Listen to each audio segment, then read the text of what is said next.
Ahorita está comenzando, lo están conectando, yo lo estoy viendo. ¿Usted lo está viendo también? Estoy en el teléfono viéndolo, pero no ha empezado. Sí. Ya. Bueno, ¿qué tal están? Buenas tardes. Estamos en vivo con el abogado Marín. El abogado Marco Calix se va a incorporar dentro de un momento, está haciendo su conexión y les queremos agradecer su atención. ¿Por qué estamos nosotros trayendo este tema tan importante? ¿Por qué Ulloa y Asociados y los abogados asociados Roger Marín y Marco Calix están apoyándonos en este momento? Consideramos que los contratos y el incumplimiento que viene a raíz del COVID-19 van a ser y están siendo un tema de gran actualidad. Y es precisamente por eso, porque la legislación no estaba preparada para una situación tan espectacular como lo que se ha venido con el COVID-19, no solo en la parte de enfermedad, el temor a perder la vida, el temor por la salud, la insuficiencia de los hospitales a nivel mundial, públicos o privados, sino que también los empresarios, la empresa privada, el capitalismo y todo lo que nosotros conocemos hasta ese momento, no estaba preparado para tener una suspensión absoluta de labores durante una semana, 2 semanas, 5 semanas, 2 meses, 3 meses, o lo que nos cuesta volver a retomar la economía una vez que haya pasado la crisis de esta pandemia. Y en ese momento en que todos estamos en medio de esa situación, comenzamos a incumplir los contratos de todo tipo. Nosotros como firma responsable, o yo he asociado como firma responsable, tenemos que crear conciencia que esta es una situación única que probablemente vamos a atravesar en el transcurso de nuestra vida.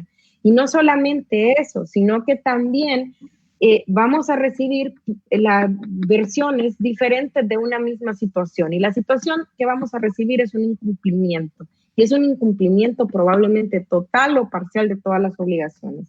Y todos vamos a tener la misma justificación. Y en la justificación, en la fuerza mayor que ha producido esta situación del COVID. El gobierno no estaba preparado y ha comenzado a sacar cualquier cantidad de leyes que tenemos nosotros los abogados la obligación de estar pegando por pedacitos y tratando de entenderle, interpretarlo, descubrir los errores y vacíos legales, pero hay situaciones que ya están dadas en el Código de Procedimientos, en el Código Civil y el Código de Comercio, y los abogados ahorita no va a ser quién tiene la razón, sino quién pueda alegarla, quién pueda demostrarla. Y por eso es que nosotros estamos en este momento viniendo con esta situación tan tremenda y que vamos a tener que orientar correctamente. Por mientras se incorpora el abogado Marco Calix, vamos a presentar al abogado Roger Marín. Roger Marín es abogado. El abogado Roger Marín tiene una maestría en Derecho Mercantil por la Universidad Nacional Autónoma de Honduras y también es catedrático de la Universidad de San Pedro Sula a nivel básico y a nivel de maestría también. El abogado Marín nos va a hablar ahorita de lo que es el daño y el perjuicio, de qué forma debemos alegarlo. Yo creo que no solamente tenemos que tomar la parte teórica, que es tan importante y que tenemos que saber cómo plantearla a los abogados, sino que también tenemos que irnos a la práctica. Repito, todos vamos a tener el mismo argumento y todos vamos a poder esgrimirlo, ya sea en modo de demanda, demandando, o en modo de defensa de los intereses de nuestros clientes. Abogado, vamos con el daño y el perjuicio. Buenas tardes. Gracias, abogada. Muy amable por la introducción. Definitivamente de acuerdo con usted, la legislación hondureña, ni la legislación, ni las instituciones, ni el Poder Judicial, ni nadie estaba listo para esto. De hecho, ningún país del mundo, creo yo, que estaba listo para lo que está aconteciendo.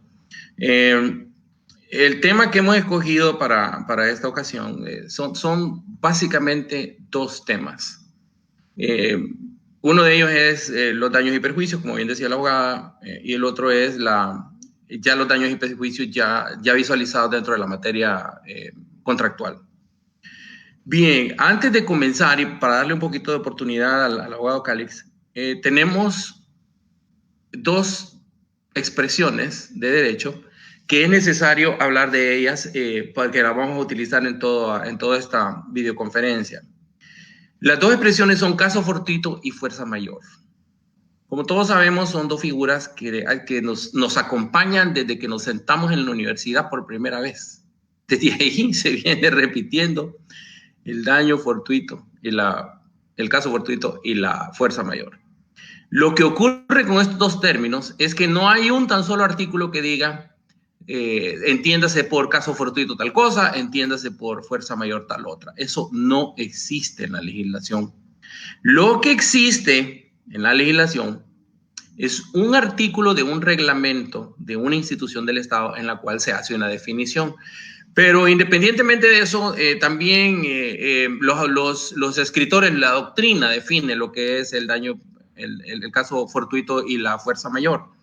Veamos entonces lo que es cada uno.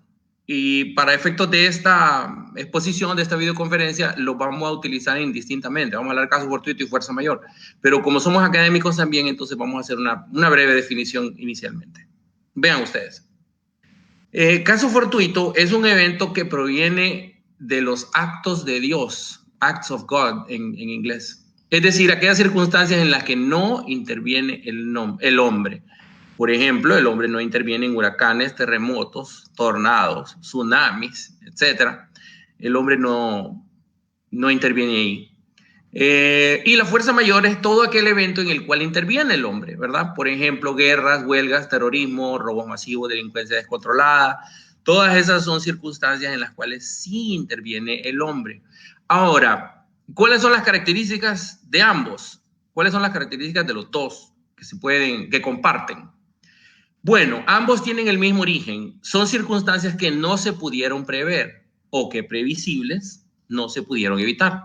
¿Cae una pandemia en esas? Por supuesto que sí. No se pudo prever una pandemia y aunque se hubiera previsto, no se pudo evitar. Supongamos que desde que salió el primer caso anunciado por China el 31 de diciembre del año pasado, que fue cuando le avisaron a la Organización Mundial de la Salud, le dijeron tenemos una neumonía rara, creemos que hay un virus.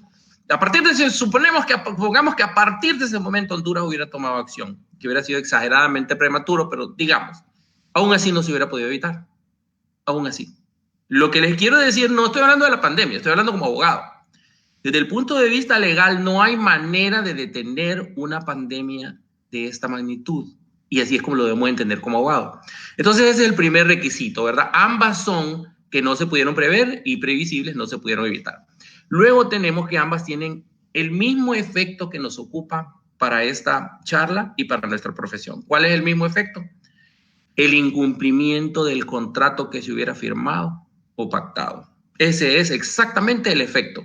Entonces, caso fortuito, fuerza mayor, ambos son imprevisibles o previsibles, no se pudieron evitar y tienen el mismo efecto. No se pueden cumplir los contratos que se hubieran firmado o que se hubieran pactado. Punto. Ok. Ahora, entonces, ¿dónde ubicamos esta pandemia? ¿Dónde ubicamos una pandemia dentro del daño fortuito o de caso fortuito o fuerza mayor? Miren, el ubicarla va a depender de dónde, mejor dicho, va a depender qué es lo que al final se determine. Para efectos de nuestra legislación y para efectos de nuestros contratos, esto que les voy a decir ahorita no es tan relevante, pero sí es relevante como abogados conocerlo. Y es lo siguiente, miren, si la pandemia fuera originada por la mano del hombre, como por ejemplo que modificaron en un laboratorio un virus para que se volviera una pandemia de manera intencional, entonces sería una fuerza mayor. O sea, si hubiera habido una mano, digamos, mala, una mano perversa que hubiera modificado un virus para que se volviera una pandemia, entonces ese sería una fuerza mayor. Ahora, si proviene de un virus de un animal que accidentalmente se transfirió a los humanos, como es lo que se supone que efectivamente ocurrió, a eso se le llama zoonosis, ¿verdad? Y bueno, el término lo pueden encontrar en Wikipedia, hay una gran explicación de lo que es la zoonosis y cómo ocurre la zoonosis, y ahí está, pues, ahí está, y cualquiera lo puede ir a buscar, y ese sería entonces un caso fortuito. Para efectos de esta exposición, vamos a utilizar ambos términos, ¿verdad? Caso fortuito y fuerza mayor. Veo que ya se conectó el abogado, ¿verdad? Abogada Ulloa, ya se conectó el abogado Calix. Sí, Marco, ¿qué tal? Buenas tardes, Marco. ¿Qué tal? Vamos a hacer una presentación. El abogado Marco es asociado, y yo hay asociados, valga la redundancia. Marco es abogado, es notario, tiene una maestría en Derecho Procesal Civil y tiene una maestría en Derecho Procesal Penal. Marco, vamos a dar inicio, pues, aparte de su presentación, nosotros nos habíamos dividido en la mañana y estábamos cuando estábamos, la semana pasada, que estábamos organizando lo que son las obligaciones y los contratos, y definitivamente sí necesitamos, antes de llegar al incumplimiento contractual, porque todos estamos llegando en esta situación del coronavirus, al incumplimiento contractual y extracontractual, quisiera que pudiéramos meter a la audiencia dentro del concepto más básico de lo que es la obligación y el contrato, para que después pudiéramos ver cómo se está incumpliendo estas obligaciones y estos contratos. Bueno, yo en primer lugar creo que sería necesario establecer como una especie de marco conceptual y la vinculación que existe desde el punto de vista de lo más básico del derecho en lo que corresponde a lo que es el incumplimiento, y para lo cual será necesario más o menos refrescar lo que es nuestro concepto de incumplimiento relacionado con lo que es un derecho personal y una obligación. En este sentido, definiremos más o menos como rememorando lo que la doctrina reconoce, porque la ley no lo establece, lo que es el concepto de obligación, y es aquel vínculo jurídico entre dos o más personas determinadas en cuya virtud una de las partes queda ligada con respecto a la otra a dar, hacer o no hacer alguna cosa. Y de esta noción bastante básica llegamos a tratar de establecer cuáles son los elementos de esta obligación, y son tres básicamente: el acreedor, que es el sujeto activo de la obligación o titular del derecho personal; el deudor, que es el sujeto pasivo de la obligación, o sea, el que está obligado a dar, hacer o no hacer alguna cosa; y el objeto, que es la prestación, lo que se debe y en qué consiste en una cosa o servicio. Y desde este punto de vista podemos ya establecer que el objeto de la obligación se establece como un derecho personal o crédito desde el punto de vista del sujeto activo de la relación, y con respecto al sujeto pasivo se llama deuda, o sea, que es lo que se exige. Esta prestación es precisamente la que se deja de cumplir, por la cual puede ser exigida en vía judicial. Y vamos a concentrarnos sobre todo, y es lo que va a tener vinculación con el COVID-19, en el tipo de obligaciones que pueden ser exigidas, que si tomamos en consideración que estamos hablando de las obligaciones que se derivan de los contratos, porque son las que de alguna manera van a tener ocurrencia la invocación de los conceptos tanto de caso fortuito, fuerza mayor y la teoría de la imprevisión, la imprevisibilidad, que es otro tipo de situación que se puede argumentar frente al cumplimiento de una obligación o una prestación que, debido a un hecho imprevisto y a que no se puede resistir, como puede derivar de la situación actual del COVID, se puede presentar ante los tribunales de justicia. En primer lugar, tenemos que regresarnos a lo que es lo que define el Código Civil por obligaciones, cuáles son estas fuentes o cuáles son de los hechos de los que nace cualquier tipo de obligación, y esto aparece regulado en el artículo 1346 del Código Civil. Y las obligaciones nacen de la ley, de los contratos y cuasicontratos y de los actos u omisiones ilícitos en que intervenga cualquier género de culpa o negligencia. Y de que se han venido de la construcción del derecho civil, inicialmente por parte de los romanos, Eso lo identificaban como fuentes básicas del contrato y el delito. Después se fueron construyendo esta institución y se fueron reconociendo otros tipos de situaciones que pueden ser consideradas fuentes de las obligaciones, como la ley, los cuasidelitos, los cuasicontratos, y actualmente se han llegado a establecer, que no está recogida todavía en nuestros códigos positivos, la declaración unilateral de...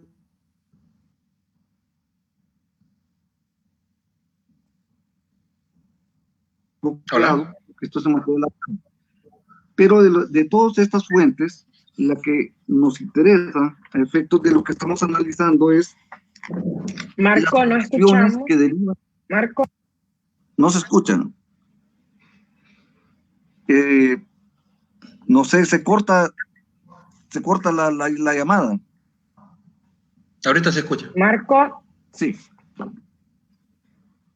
Sí, ahora sí. No escuchamos. Marco. Se escucha. De momento no se logra conectar. Marín, ¿usted me escucha? Yo le escucho, abogada.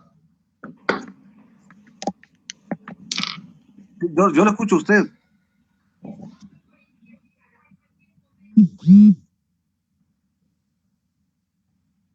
Ok, sigo. Bueno, y en función de la individualización que hacemos de la fuente de obligaciones que constituye el contrato, que es definido por nuestro Código Civil en su artículo 1539, como la convención en virtud de la cual una o más personas se obligan para con una u otras o recíprocamente a dar, a hacer o no hacer alguna cosa. Y esto nos lleva a establecer que esta fuente, definida en el artículo 1348, nos perfila lo que por ello debemos entender en cuanto a que las obligaciones que nacen de los contratos, dice, tienen fuerza de ley entre las partes contratantes y deben cumplirse a tenor de los mismos. Esto se reconoce por la doctrina como ley de contrato. Quiere decir que las partes, siempre y cuando sean actos lícitos y permitidos por las leyes, la moral y las buenas costumbres, pueden convenir lo que esté dentro de su declaración de voluntad. Y está por encima de lo que establece la ley. La ley es un complemento, es supletoria para la interpretación o el desarrollo de lo que se ha establecido por parte de los que están conviniendo el contrato. Y ahí es donde aparece lo que atiende a nuestro interés. ¿Qué tipo de contratos son los que pueden verse afectados en cuanto a su cumplimiento por un acontecimiento imprevisto y que esté fuera del alcance del deudor resistir? Y estaríamos aquí tratando de descartar los contratos que se cumplen y se perfeccionan en un solo acto, en lo que se entrega la cosa o se registra, por ejemplo, una compra-venta, se entrega la casa y se paga el precio, quedó perfeccionado. Pero donde se da la doctrina que estamos tratando de establecer en aquellos contratos de ejecución diferida, o sea, los contratos de ejecución a término o plazo, porque los contratos tienen, de acuerdo a la doctrina preponderante sobre los contratos, tienen la cláusula pacta sunt servanda. La pacta sunt servanda es la cláusula implícita de todos los contratos que establece que deben de cumplirse a tenor de lo dispuesto en ellos mismos, como establece el artículo 1348. Pero a esta situación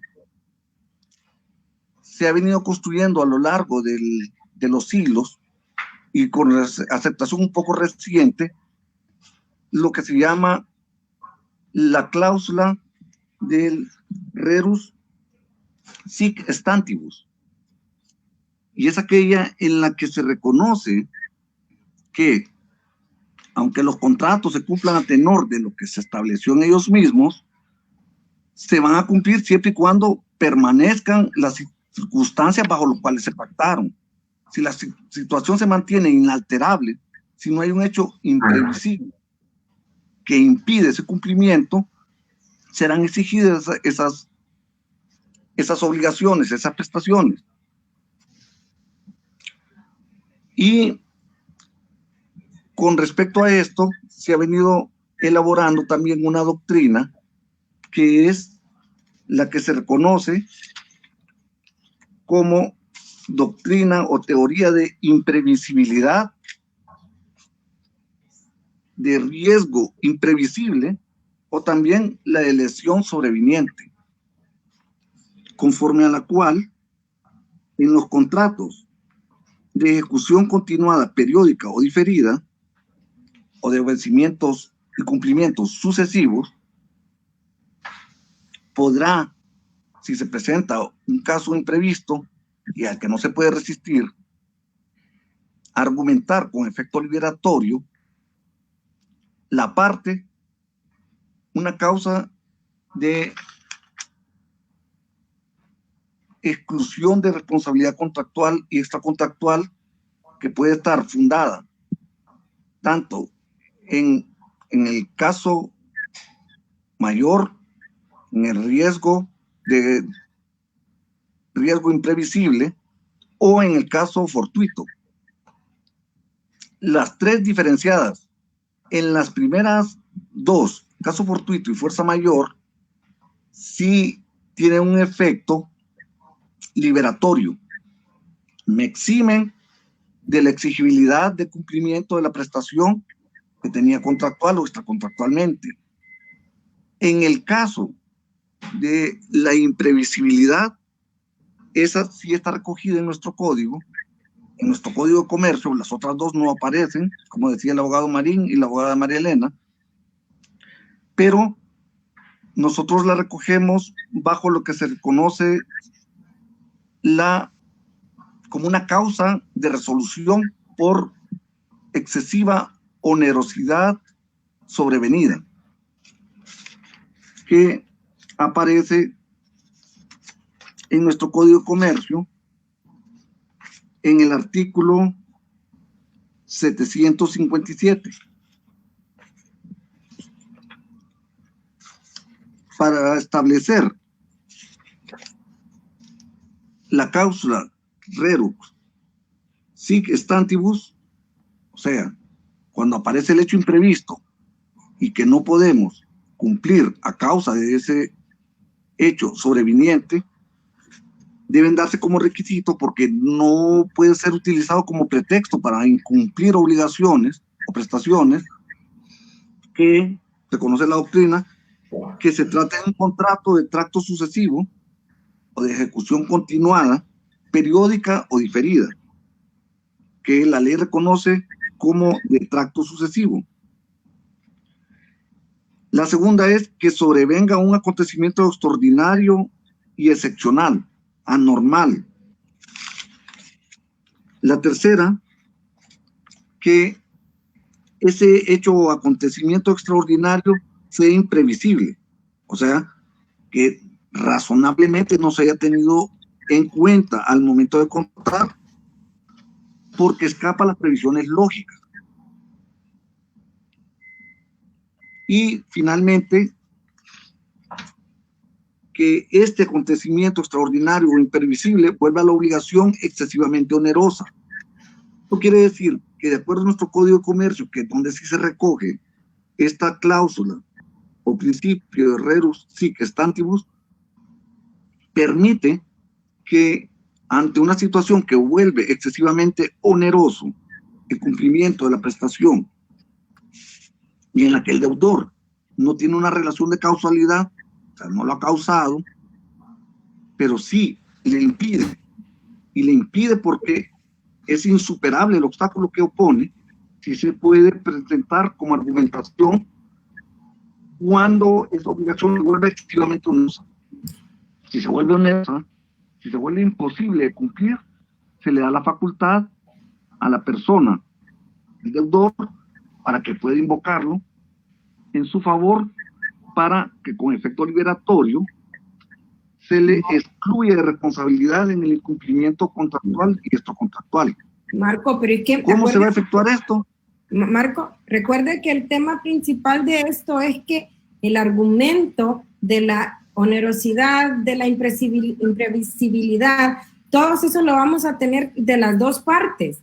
Entonces, lo siento que está demasiado inclinado a una de las partes, que en este caso sería un deudor, de no cumplir, si la misma situación se le vino al acreedor, que tampoco tuvo, no causó la situación.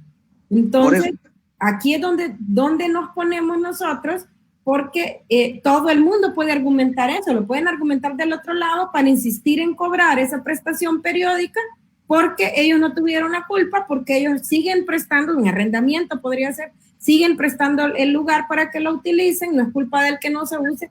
Ahí es donde necesitamos aclarar si todos lo vamos a usar, todos vamos a perder o todos vamos a ganar. No, por eso le decía que hay una serie de requisitos.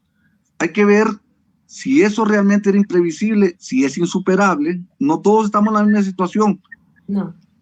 El hecho de insolvencia que se puede presentar para cumplimiento de obligaciones bancarias, por ejemplo, no lo puede argumentar una farmacia, un supermercado, porque esos han estado abiertos al público y ellos no han perdido su flujo de caja. En cambio, otro tipo de negocios, que los cines, las discotecas y ese tipo de negocios que están completamente cerrados, ellos sí van a tener un hecho de imposibilidad que no solo deriva de lo previsto, porque esa imposibilidad puede venir no solo del hecho de la naturaleza o del hecho del hombre, también puede derivar de una disposición legal o una ordenanza municipal que impide, por ejemplo, el funcionamiento de ese tipo de negocios.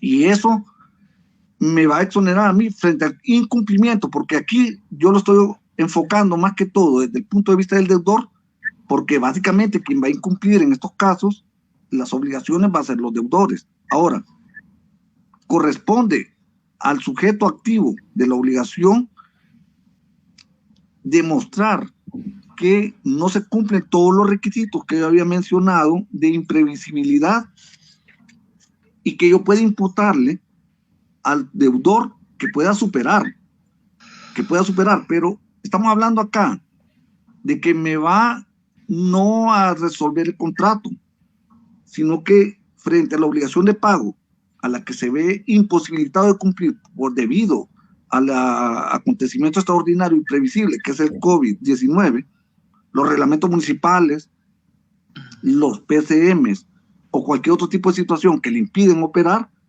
eso me va a dar efecto liberatorio y de exclusión de responsabilidad contractual únicamente en cuanto a que me coloca en mora en el cumplimiento de la obligación. O sea, me va a liberar que en estos 3 o 2 meses o los que vayan a hacer, yo me vea imposibilitado de cumplir mi pago, pero una vez que pase la situación, la mora va a empezar a correr.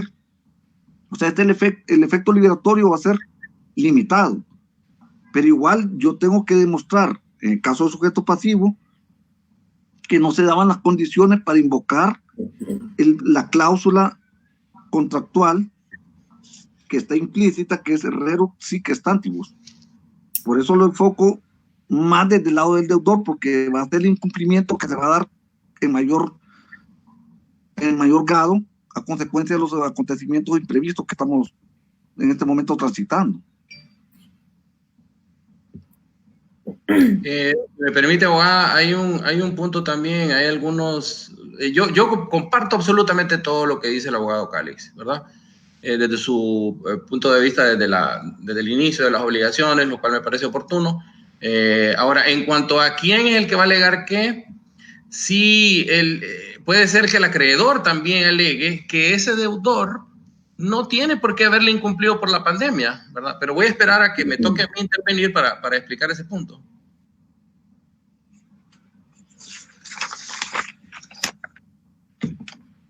Ok.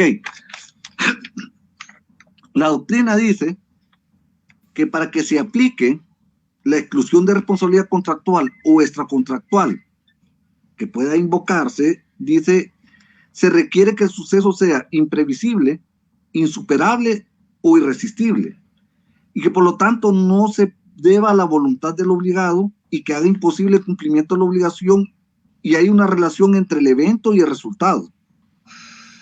Porque en algunos casos va a ser algo que es inevitable, no se me va a poder exigir que yo lo supere. En cambio, como en el caso fortuito, sí se puede permitir que yo resista. Y yo le decía, en este caso las farmacias no pueden decir que se encuentran en una situación que no pudieron resistir, porque ellos de alguna manera están funcionando.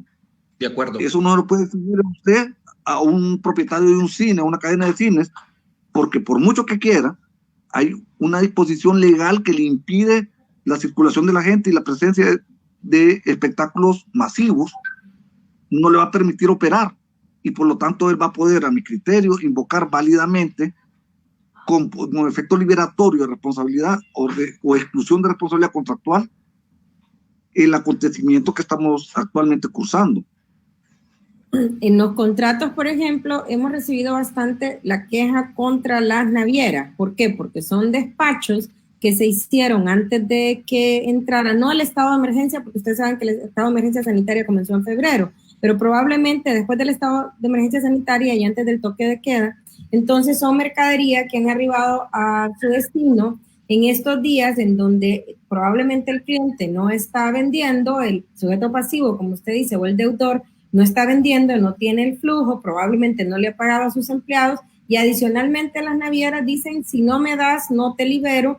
Y repito, otra vez, la misma situación tiene la naviera, de decir, yo no tengo la culpa, a mí me encomendaron algo, es un contrato, ustedes saben que los contratos de transporte naviero traen un montón de condiciones que vienen dentro del manifiesto y que ya vienen, que son de adhesión.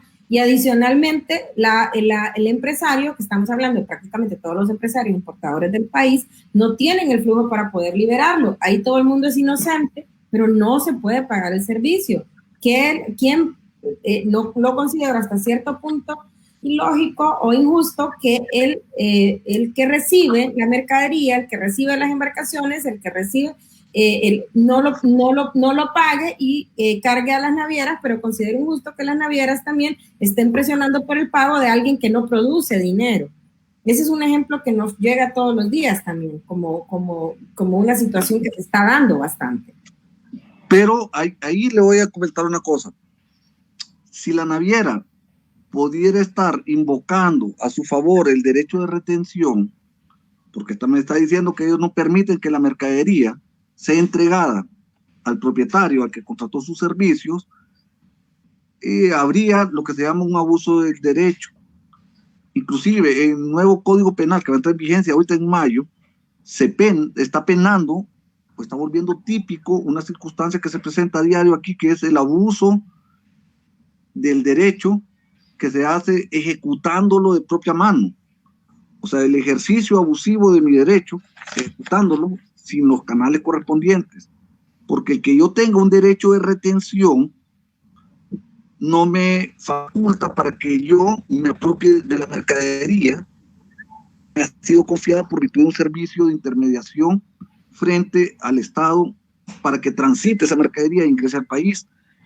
Porque los derechos, aún los reales, como el de hipoteca, el de fianza o prenda, tienen que ejecutarse.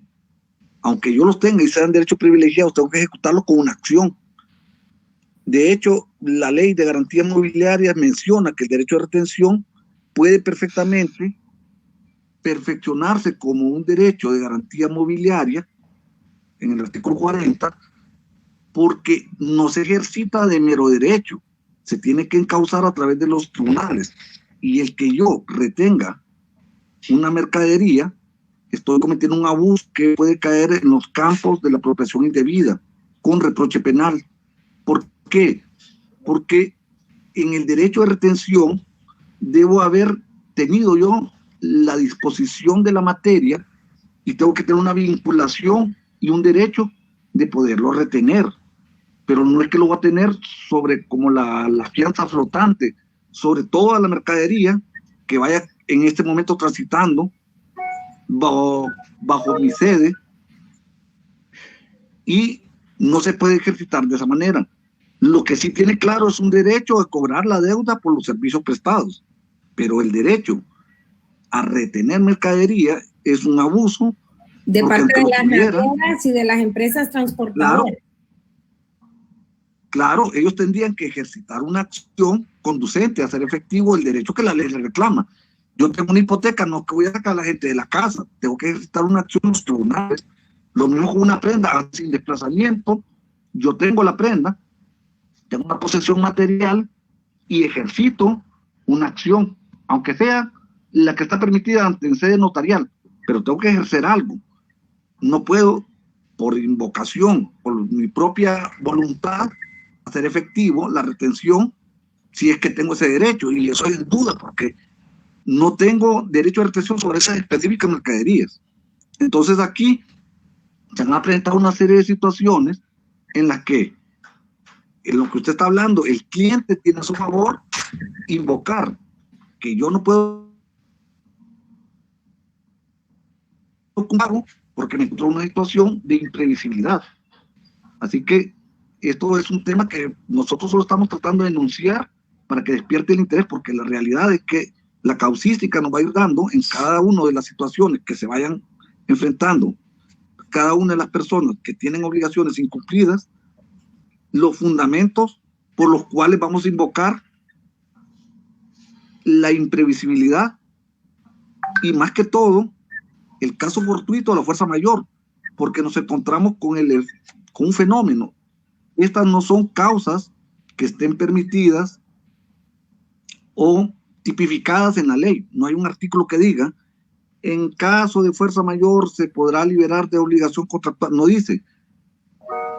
¿Cómo lo han ido ajustando en los diferentes países? Además del desarrollo jurisprudencial, que aquí es escaso o casi nulo, lo hacen a través de la aplicación de el principio, que son principios generales del derecho, de la buena fe y la equidad natural. ¿Por qué?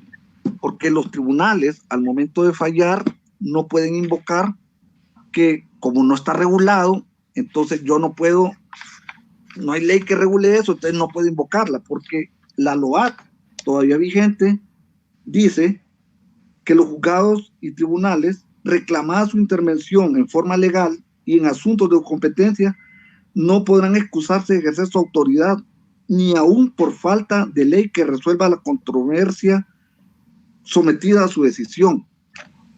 Como eso no está regulado, sino que solo está doctrinalmente elaborado, nos vamos a ver la necesidad de que los jueces construyan derecho aplicando normas que están en los principios generales del derecho. Y es a través de eso, como yo mencionaba, una fuente adicional de obligaciones que ha surgido y está construida por la doctrina, es la sentencia judicial. Aunque algunos digan, la sentencia judicial es el resultado de la ley. Así ha habido gente que sincretiza todas las acciones en dos exclusivas fuentes: la declaración de voluntad, que es la que tiene parte de contratos, y las demás dicen es ley, porque lo demás está regulado por la ley. Las obligaciones que de los delitos, de los cuasi delitos, de los contratos, cuasi de contratos, etcétera, todo es ley. La sentencia es ley, pero eso no cubriría las demás que hemos mencionado, como la declaración unilateral de voluntad y el abuso del derecho, que son situaciones que han venido construyendo por la doctrina a lo largo del devenir de los siglos y actualmente están tratando de incluirse entre los textos positivos. Así que los jueces van a estar obligados a aplicar bajo justificaciones de fuerza mayor, imprevisibilidad, que hemos regulado por la excesiva onerosidad sobrevenida en el Código de Comercio, o caso fortuito, basándose en los principios generales del derecho, equidad natural, y para ello van a tener que elaborar sentencias bastante motivadas, que este es uno de nuestros principales defectos, que tenemos sentencias, no hemos acostumbrado, que no dicen prácticamente nada. Uno trata de adivinar qué es lo que dijo el juez, cuál es el razonamiento jurídico que lo llevó a concluir que una de las dos partes tenía la razón y le otorgó la pretensión deducida en juicio, pero nosotros casi estamos a oscuras porque no sabemos básicamente en qué se fundó, porque no hay un desarrollo del derecho positivo, no hay un desarrollo de la lógica que puede construir este tipo de sentencias. Vamos a tener que prepararnos tanto los abogados que vamos a someter esas pretensiones ante los jueces, como los propios jueces al momento de que construyan una sentencia que a la larga puede dar lugar a un desarrollo jurisprudencial que va a sustituir la falta de elaboración de parte de nuestras leyes de estos conceptos que la doctrina sí ha reconocido y tienen carta de ciudadanía, y en algunos países, en algunos códigos, en Suiza, en Italia, en México, sí están regulados, expresamente regulados por la ley. Abogado Marín, no sé si tiene algo que agregar. Hay un montón de preguntas que están haciendo, unas relacionadas. Yo creo que las preguntas dijimos que las íbamos a dejar bastante para el final. Sí tenía que hacer la aclaración de que en algún momento ambas partes son víctimas de la situación, ¿verdad? Tanto acreedor como deudor, para ampliar un poquito más el ámbito de lo que estamos hablando y tengamos una mente abierta de que todo el mundo es inocente en esta situación, salvo que el deudor que venía con mala fe, que no es el caso de lo que estamos hablando. Abogado Marín, entonces vamos con la cuantificación del daño y del perjuicio, el cálculo sería, ¿verdad? Muy bien. Sí, voy a hablar, antes de tocar el tema de los daños y perjuicios, que es muy extenso, voy a hablar un poco más de todas las variantes que pueden haber en esto de los contratos. Veamos, voy a proyectar una presentación que tengo acá. A ver, me avisa, abogada, si la pueden ver. Sí. ¿La ve? Sí, pero póngalo en modo presentación. Ahí. Perfecto. Ahí. Ok. Bien. Ok. Pero solo la puedo ver yo, no la pueden ver no la pueden ver los. Yo también. A usted, sí, usted la mira, pero no la pueden ver la gente no la puede ver. No la pueden ver en el. Aquí, ya está entrando en el Facebook, sí, ya está. Es que el Facebook va con la pantalla, pero sí la pueden ver, abogado, sí. Ya. Ok, ¿verdad? Sí. Muy bien. Ok, aquí escogí esta frase que es de un autor hondureño que escribió algunos apuntes acerca del derecho civil hondureño y escribió dentro de una de las explicaciones sobre el derecho civil y de los daños y perjuicios, escribió: así decían los romanos, no es lo mismo cesar un lucro que causarse un daño, ¿verdad? Pero como veremos enseguida, la ley emplea algunas veces como sinónimo estas palabras para indicar la responsabilidad. Lo que hemos venido diciendo con el abogado Marco Cálix, que tanto los daños como los perjuicios vienen siendo la misma cosa para la legislación hondureña, ¿verdad? Bien, vamos a hablar de daños y perjuicios del COVID-19 y lo vamos a hablar de la siguiente manera. Primero vamos a hablar de los contratos en materia contractual, ¿verdad? Vamos a asumir que todos nosotros somos abogados de partes que tienen contratos, ¿verdad? Y entonces, ¿cómo se utiliza esto de la pandemia para el incumplimiento? ¿O cómo se le reclama el cumplimiento a aquel que dice no voy a cumplir por la pandemia? Ya vamos a ver si todo mundo puede usar la pandemia como razón de incumplimiento, ¿verdad? Luego vamos a ver la materia extracontractual, que aquí ya estamos hablando de que las partes no tienen un contrato ¿verdad? A veces ni siquiera se conocen, pero de alguna forma resulta una posibilidad de reclamo de daños y perjuicios directa o indirectamente relacionado con la pandemia. Y después vamos a hablar un poquito, no mucho, sobre la responsabilidad que pudiera existir con autoridades municipales o con el Estado, posibilidad que resultaría de un reclamo de daños y perjuicios dentro de la pandemia. Muy bien. Ahora, antes de entrar en este tema, antes de entrar a hablar de los contratos, de las relaciones contractuales o extracontractuales o del Estado, ¿cuándo es justificado un incumplimiento por la pandemia? ¿En qué caso se justifica que una pandemia se utilice como incumplimiento? Veamos.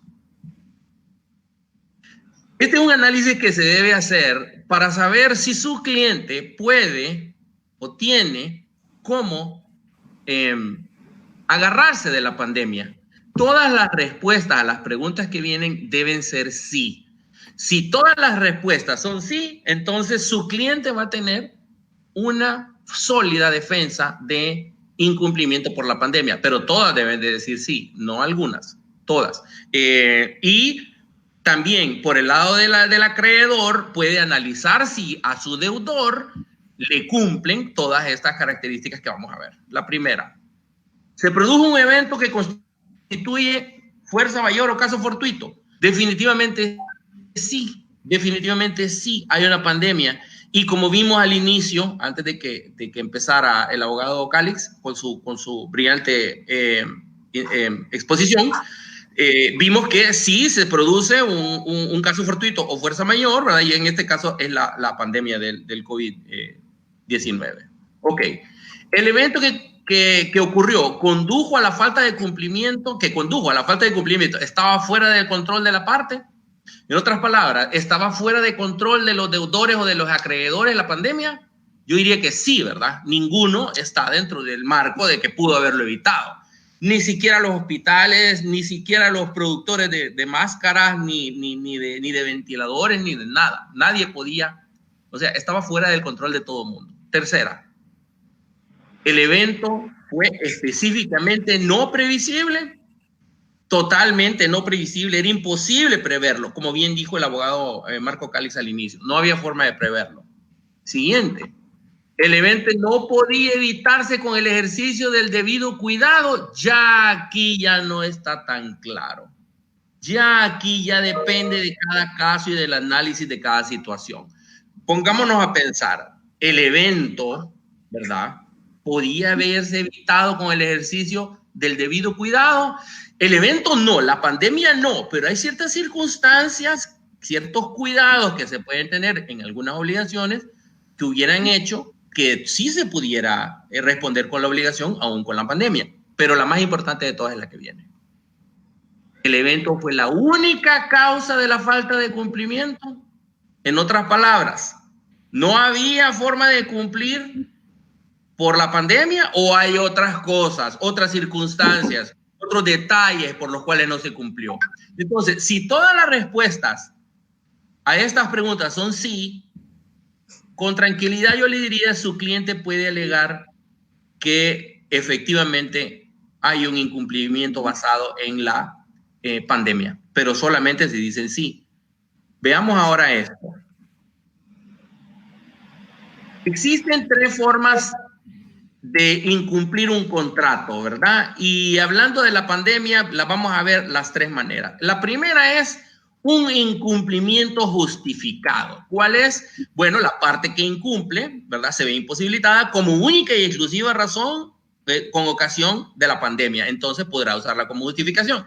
Por ejemplo, un restaurante. Vamos a suponer, como ejemplo, que un restaurante se encargaba de preparar la comida de una boda o de otro evento y tenía como motivo de incumplimiento las instrucciones del gobierno, como bien puso don Alberto Lozano por ahí. Cuando el gobierno dice las garantías constitucionales se suspenden, ¿verdad? Como hablamos en otra exposición hace como un par de semanas. Entonces, como se suspenden las garantías constitucionales, entonces el restaurante ya no puede llevar la comida al lugar. Entonces está justificado. Ahí el hotel no le puede reclamar que por qué no le llevó la comida, cuando la orden que hay es de cero circulación y de que se cierren los restaurantes. Entonces ahí el cumplimiento está definitivamente justificado, ¿verdad? La siguiente manera es un incumplimiento parcialmente justificado. ¿Y cuándo ocurre? Cuando la parte que incumple se ve imposibilitada, pero parcialmente en ocasión de la pandemia. Será una situación que va a ser al final determinada por un juez tribunal. Quiero decirles antes de cualquier cosa que todo lo que el abogado Calix y yo hemos dicho y vamos a decir y vamos a concluir, al final va a terminar siendo un juzgado, un juez, una corte de apelaciones y la Corte Suprema de Justicia en sala civil la que determine quién tenía la razón. Nosotros lo que hacemos aquí es darles nuestras apreciaciones, nuestras ideas, nuestros conceptos, ¿verdad? Sobre lo que está ocurriendo para tratar de ordenar un poco los pensamientos y de ayudar a todos los que estamos en esta misma situación. Entonces, ¿en qué caso habría un incumplimiento parcial? Bueno, el hotel donde se iba a realizar el evento anterior estuvo preparado para la boda, ¿ok? Pero no llegó la misma cantidad de invitados, por ejemplo. Hay una boda en particular que yo conozco de la vida real. Esta boda se realizó en Tegucigalpa y creo que fue el 15 de marzo. O sea, el 13 de marzo nos dijeron a todos, nadie sale, ¿verdad? Creo que esa fue la fecha, abogada. No, el 15 de marzo fue un domingo, el sábado 14, me imagino que la boda haber sido 14, pero ya había bajado mucho el movimiento en el país. Correcto, y ya, entonces ya ahí ya había, todavía no se había decretado el toque de queda y todas esas medidas que tomó el gobierno, pero ya había un sentimiento de que no se podía andar en la calle. Entonces, por ahí pudiera alegarse, ¿verdad? Entre los dueños, entre el hotel y los dueños de la boda o los que pagaron la boda, pudiera alegarse un poco esto de la pandemia, ¿verdad? Y por último, tenemos el incumplimiento totalmente injustificado. ¿Y cuál es ese? Cuando la parte que incumple utiliza como excusa la pandemia sin ser excusa. Entonces, será motivo de un legítimo reclamo de daños y perjuicios ante el órgano jurisdiccional. Por ejemplo, y aquí les voy a dar un ejemplo clarito de cuando la pandemia no es excusa. Vean ustedes, si hay una empresa que trae cajas impresas, por ejemplo, para una productora de leche o de jugos, y utiliza la pandemia como excusa de su incumplimiento, ¿verdad? No podrá manifestarse de esa manera o librarse de la responsabilidad si nunca mandó a traer las cajas, por ejemplo. Si las cajas no, dijo, no, es que no me llegaron a tiempo por la pandemia, pero después en un reconocimiento judicial dentro de un proceso de daños y perjuicios en contra de esta empresa se demuestra que nunca las pidieron, entonces la pandemia no sirve de excusa, porque aunque no hubiera habido pandemia, hubieran incumplido. Es que quiero retroceder a la filmina anterior porque usted dijo que como defensa del deudor tenían que darse 5 sí. Si regresa a la filmina anterior, usted dice que como defensa del deudor tendrían que darse 5 sí. Pero correcto. Entonces, como defensa del acreedor, tiene que buscar en cuál no se da el sí para poder atacar eso. Exactamente. Tiene que buscar cuál de ellos no es cierto. Y normalmente, abogada, va a ser el quinto. Que si la pandemia fue la única causa de incumplimiento. Pusimos evento porque esto puede servir para cualquier otro momento, ¿verdad? Cualquier otra circunstancia. Pero es la pandemia, ¿verdad? La pandemia fue la única causa de incumplimiento. Entonces, como vemos en el caso de este incumplimiento injustificado, no es cierto, la pandemia no es la causa es que no mandó a traer nunca las cajas, ¿verdad? Entonces, realmente no es que todo el mundo va a tener la razón, es que... No, abogada, claro que no, ya lo vamos a ver más profundo, Ok, entonces estamos bien hasta ahí, ¿verdad? No todo mundo que alegue pandemia va a poder librarse de una demanda de daños y perjuicios. Solamente aquel que pruebe que efectivamente. Ahora veamos el siguiente punto. ¿Cuáles son las normas aplicables al incumplimiento parcial en materia civil y mercantil? ¿Cuáles son los artículos de los que estamos hablando? Bueno, el 1434 dice, a menos que el contrato expresamente lo autorice, no podrá compelerse el acreedor a recibir parcialmente las prestaciones en que consista la obligación. ¿A qué se refiere esto? Se refiere que cuando hay un incumplimiento parcial, como cuando alguien alegó a la pandemia y dice no te voy a poder cumplir con todo, bueno, a menos que el contrato lo autorice, no se le puede obligar a que reciba parcialmente la prestación, ¿verdad? Sin embargo, si la deuda tuviera una parte líquida y otra ilíquida, podrá exigir al acreedor y hacer el deudor el pago de la primera sin esperar a que se liquide la segunda. Ok, y el artículo 1386, párrafos 2 y 3, siempre del Código Civil, que dicen, el perjudicado, en el caso de incumplimiento parcial, ¿verdad? Siempre, podrá escoger entre el cumplimiento o la resolución de la obligación con el resarcimiento de daños y perjuicios, ¿verdad? Y abono de intereses en ambos casos. También podrá pedir la resolución, aún después de haber optado por el cumplimiento, cuando este resultara imposible. Bien, seguimos. Y el tribunal decretará la resolución que se reclame al no haber casos justificados que autoricen para señalar plazos. De nuevo, regresamos a que el juzgado es el que al final va a determinar quién tiene la razón. Ok. En materia mercantil, ¿cuáles son los artículos aplicables? Escogimos estos dos porque el artículo 1 nos remite al Código Civil y el artículo 715 también nos remite al Código Civil. Esas son las razones por las cuales escogimos estos artículos. Lo que estamos tratando de decir aquí es que tanto el Código Civil como el Código de Comercio se van a regir por las disposiciones del Código Civil, más que todo, en relación a los cumplimientos o incumplimientos contractuales. Bien, ahora hablemos de los contratos uno por uno. Vean ustedes. Primero vamos a hablar de un contrato sin cláusula de resolución. Vamos a suponer que existe un contrato, pero este contrato no tiene cláusula de resolución por caso fortuito o fuerza mayor. No tiene nada. No tiene, y si tiene es una cosa que no se puede ni tomar en cuenta. Entonces, ¿qué sucede? Ok, este contrato no tiene cláusula de incumplimiento por caso fortuito o fuerza mayor. Entonces, vamos a suponer, ¿verdad? Vamos a suponer, primero que nada, vamos a suponer que ninguna de las dos partes pudo cumplir como efecto de la pandemia. Vamos a suponer que ninguno pudo cumplir. Aquí es bien interesante suponer esto porque puede ser que una de las partes venga y le diga a la otra, mira, me incumpliste. Ok, pero vos también. O sea, uno demanda al otro porque le incumplió, pero el otro puede reclamarle, pero vos también me incumpliste. Entonces, ¿cuáles son las normas aplicables? Si ninguno de los dos pudo cumplir con el contrato producto de la pandemia, entonces se pueden invocar el artículo 1356 del Código Civil, que dice,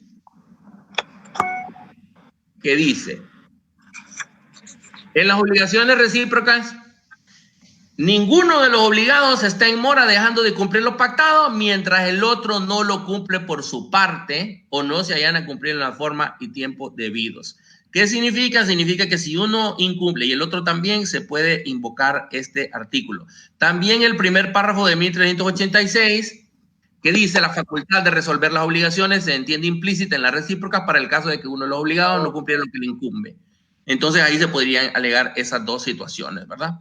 Luego, el artículo 747 del Código de Comercio dice exactamente lo mismo, de la facultad de resolver las obligaciones se entiende implícita en las obligaciones recíprocas. Muy bien. Entonces, como dice aquí abajo, donde pongo el cursor, en estos casos no habría lugar a daños y perjuicios. ¿Por qué? Porque ambas partes incumplieron sus respectivos contratos. Okay. Ahora, ¿qué pasa si solamente uno de los dos no pudo cumplir? Yo no estoy hablando de cuál de los dos es. Vamos a asumir que es el deudor, ¿verdad? Vamos a asumir, pero pudiera ser el acreedor también. Vamos a ver. Si se justifica la pandemia, ¿verdad? O sea, está justificada, como dijimos anteriormente, lo justifica el que no cumple. Demuestra que es por la pandemia que no puede cumplir. Entonces, ok, si la obligación es de dar, entonces entran en vigencia o en aplicación los artículos 1353, ¿verdad? 1363 del Código Civil y 692 del Código de Comercio. Esa sí la obligación es de dar, ¿verdad? No vamos a leerlos todos porque se volvería muy largo esto. Todos somos abogados, podemos ir a buscar los artículos, ¿verdad? Les estamos dando la guía para que consideramos, la guía que consideramos, ¿verdad? Que es la que pudiera aplicarse para que cada quien por su lado pueda ir a investigar más a profundidad o si tuviera alguna duda, pues comunicarse con nosotros y a ver si le podemos de alguna manera ayudar. Sí voy a leer el párrafo segundo del artículo 1363 del Código Civil que dice: el deudor no es responsable del caso fortuito a menos que se haya constituido en mora. Oigan bien, el deudor no es responsable del caso fortuito a menos que se haya constituido en mora. Volvemos a lo mismo, no todos los deudores van a poder alegar la pandemia, porque si estaba en mora, ¿verdad? Entonces, ¿qué es lo que está diciendo que no cumplió por la pandemia? Si ya estaba en mora antes de la pandemia, ¿verdad? Entonces, esa es otra circunstancia que se tiene que tomar en cuenta también. Ok. Luego, si se perdió la cosa, se aplican los artículos. Bueno, antes de si se perdió la cosa también en las obligaciones, como me decía el abogado Calix, hay que tomar en cuenta también el grado de cuidado en el que se tuvo con la cosa, ¿verdad? Y ahí entra aquello de la culpa lata, leve y levísima, ¿verdad? Esas son circunstancias que hay que tomar en cuenta. Bueno, si se pierde la cosa con efecto de la pandemia, se aplica el artículo 1460, que dice: quedará extinguida la obligación que consiste en entregar una cosa determinada cuando esa se perdiere o destruyere sin culpa del deudor y antes de haberse constituido en mora. Volvemos a lo mismo. Entonces, si la cosa se perdió o destruyó sin culpa del deudor y antes de constituirse en mora, entonces no hay... Vaya, por ejemplo, si una persona tenía la obligación de entregar un carro y el carro se lo llevó el río antes de la pandemia y no estaba en mora, entonces está liberado de la obligación, ¿verdad? Porque no, él está sin culpa, ok, pero no estaba en mora. Si hubiera estado en mora, entonces se pierde por su culpa. Y el 1461 dice que siempre que la cosa se hubiera perdido en poder del deudor, se presumirá que la pérdida ocurrió por su culpa y no por caso fortuito, salvo prueba en contrario, ¿verdad? Entonces ahí estamos de nuevo con la ubicación de la pandemia. Bueno, si la obligación es de hacer, ya no estamos hablando de la de dar, sino que estamos hablando de hacer. Si la obligación es de hacer, aplica el artículo 1462 del Código Civil, que dice: también quedará liberado el deudor en las obligaciones de hacer cuando la prestación resultare legal o físicamente imposible, ¿verdad? En este caso, pues tendría que analizarse cada situación para ver cuál era la obligación de hacer. Una de las explicaciones que se me ocurre es, por ejemplo, alguien tenía que hacer una escultura y la persona murió, ¿verdad? La persona que con ocasión de la pandemia la persona murió, ¿verdad? Ese sería un ejemplo, ¿verdad? Dios no permita que ocurra algo así, pero ese podría ser un ejemplo. Y luego, si la obligación es de no hacer, ¿verdad? Entonces se tendrá que examinar cada caso. Hay un autor hondureño que es un juez que se llama Malchik, es de apellido Malchik. Yo les recomiendo el libro de él que se llama La ejecución de las obligaciones de no hacer.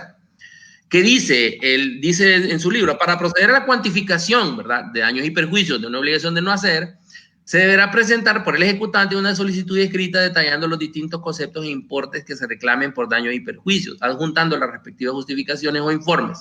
Admitida esta solicitud por el órgano jurisdiccional, será trasladado de la misma junto con la documentación acompañada al obligado por un plazo de 10 días para que alegue lo que estime conveniente. Eso es en el caso de una obligación de no hacer, como dice el autor que mencioné. Bueno, ¿cuál es el siguiente caso cuando no tiene cláusula? El incumplimiento injustificado. Y volvemos a lo mismo, ¿verdad? Si se fijan en la segunda columna, abajo dice el juez determina si hay daños y perjuicios o no. En la tercera, cuando el cumplimiento es injustificado, dice el juez determina si hay daños y perjuicios y probablemente va a condenar en el caso del incumplimiento injustificado, ¿verdad?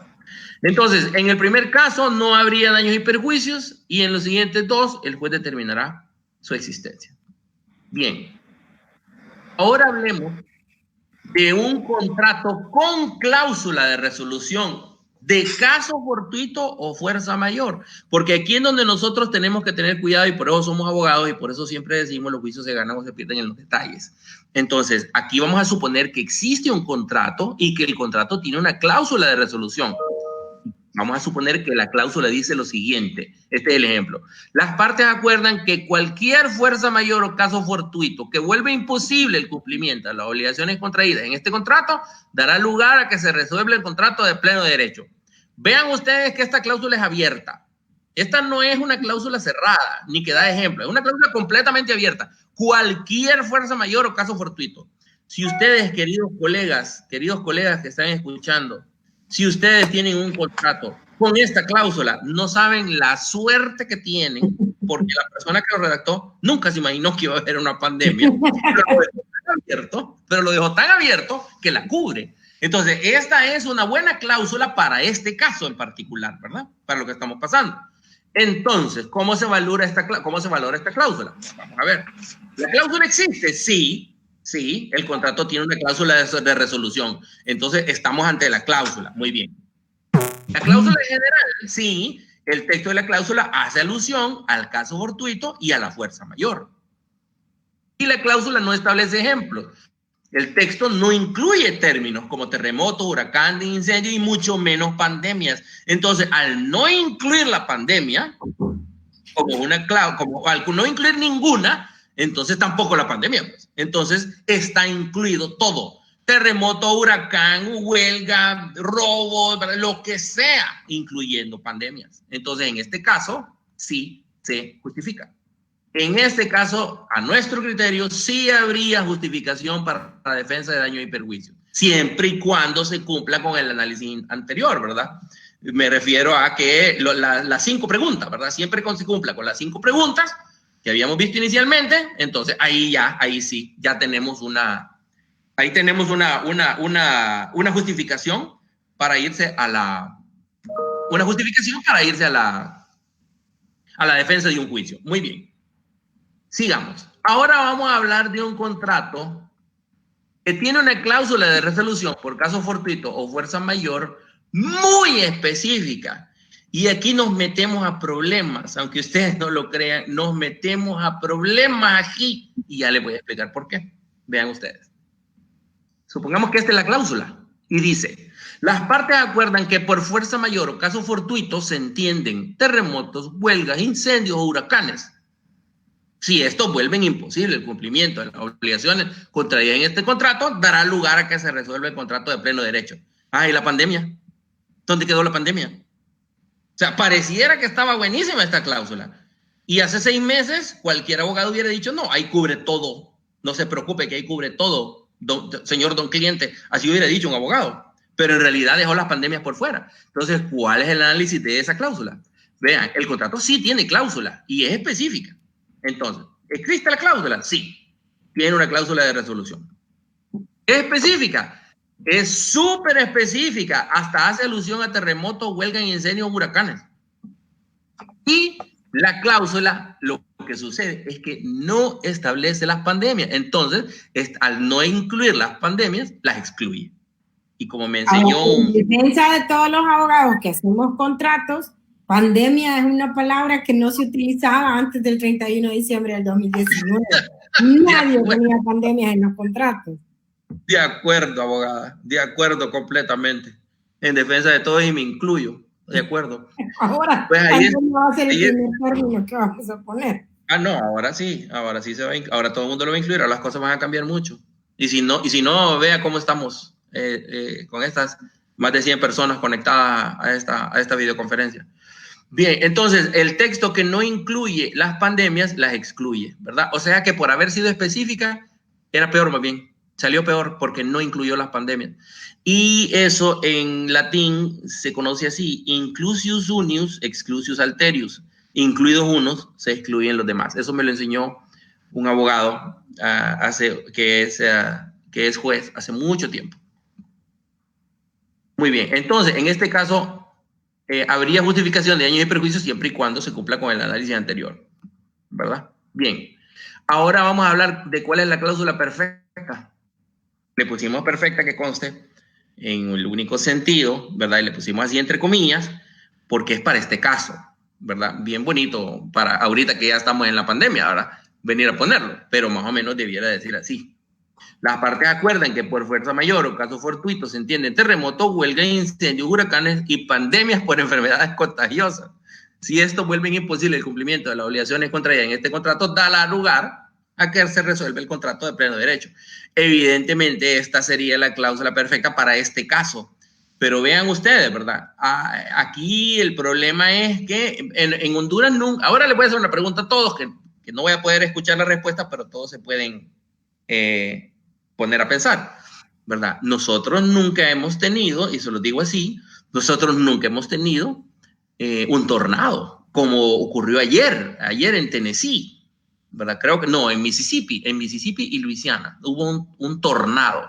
Nosotros lo que tenemos unos remolinos en las canchas de futbolito de los niños, de vez en cuando se ve un remolino, o en la calle, en algún lado, pero nunca un tornado. Entonces, debiéramos incluir el tornado ¿verdad? En la lista de desgracias. A lo mejor hay que dejarlo abierto. Hay que dejarlo abierto. Hay que dejarlo abierto, abogada, porque venir a meter, ¿verdad? Porque después aparece un tifón, ¿verdad? ¿Y qué es un tifón? ¿Verdad? Se supone que huracán se le llama en el Atlántico y tifón en el Pacífico, pero uno nunca sabe, ¿verdad? Acuérdese del Mitch, que Tegucigalpa no estaba sujeta a tener efectos de resultados de huracanes y fue la más perjudicada en el Mitch. Tegucigalpa no estaba supuesta a recibir efectos de huracanes. De acuerdo. Entonces, ¿cuáles son los artículos relevantes en este? Diga, abogado. Abogado Marín, solo quisiera tener una intervención, tal vez para aclarar un poquito, porque sí creo que no era tan ajustado a lo que estamos discutiendo del caso fortuito de fuerza mayor, el hablar de la excepción esa que establecía de incumplimiento contractual, y me refiero a la que está en el Código de Comercio, y igual está en el Código Civil, que en los contratos 752, en los contratos bilaterales, cada contratante puede negarse a cumplir su obligación si el otro no cumple o no ofrece cumplir simultáneamente la suya. En esto estamos hablando de una situación distinta y diferenciada de lo que es el caso fortuito de fuerza mayor o imprevisibilidad. Se está hablando exclusivamente de incumplimiento de la otra parte en una obligación recíproca. Esto lo ha recogido también la doctrina en una excepción que se llama excepción de incumplimiento contractual, en latín, exceptio non adimpleti contractus. Y la invocación de esta excepción, ya estamos hablando de efectos procesales, ¿verdad? Dentro de un juicio, es que si a mí se me exige el cumplimiento de una obligación, pero de la otra parte había una prestación que me impide que yo ejecute la mía propia, entonces yo puedo excepcionar.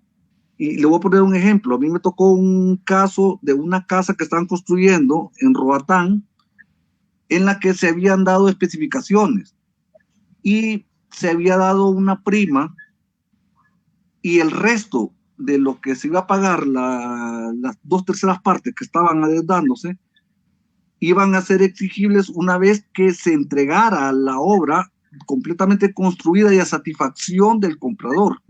Si el comprador aceptaba que todo estaba de acuerdo a lo que él había ordenado, entonces surgía la obligación de pago. Aquí lo que hizo es el que construía, puso una nota de parte de la esposa, de él mismo, en la que decía que a nombre del cliente ella aceptaba y que se daba por satisfecha. Pero el cliente nunca estuvo de acuerdo porque la casa no estaba construida como él había recomendado. Se negó a pagar porque todavía no había empezado a correr el plazo y demandaron. Y se argumentó esta excepción de que no había incumplimiento contractual porque la otra parte tenía un cumplimiento simultáneo de otra prestación que era que hacía exigible la obligación. O sea, yo pago hasta que se me entregue. Si yo voy a donde un pintor y le digo, pínteme el carro y me lo endereza, pero si me lo entrega en condiciones que yo no acepto, no estoy obligado a pagarle. Entonces me parece que más esta excepción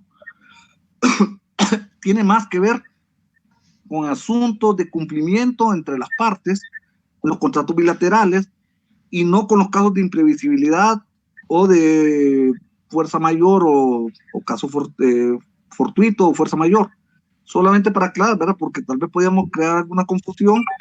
Es cierto, es una forma de incumplimiento contractual que se está exigiendo y de la que me puedo defender, pero que no es exactamente la que tiene que ver con la pandemia.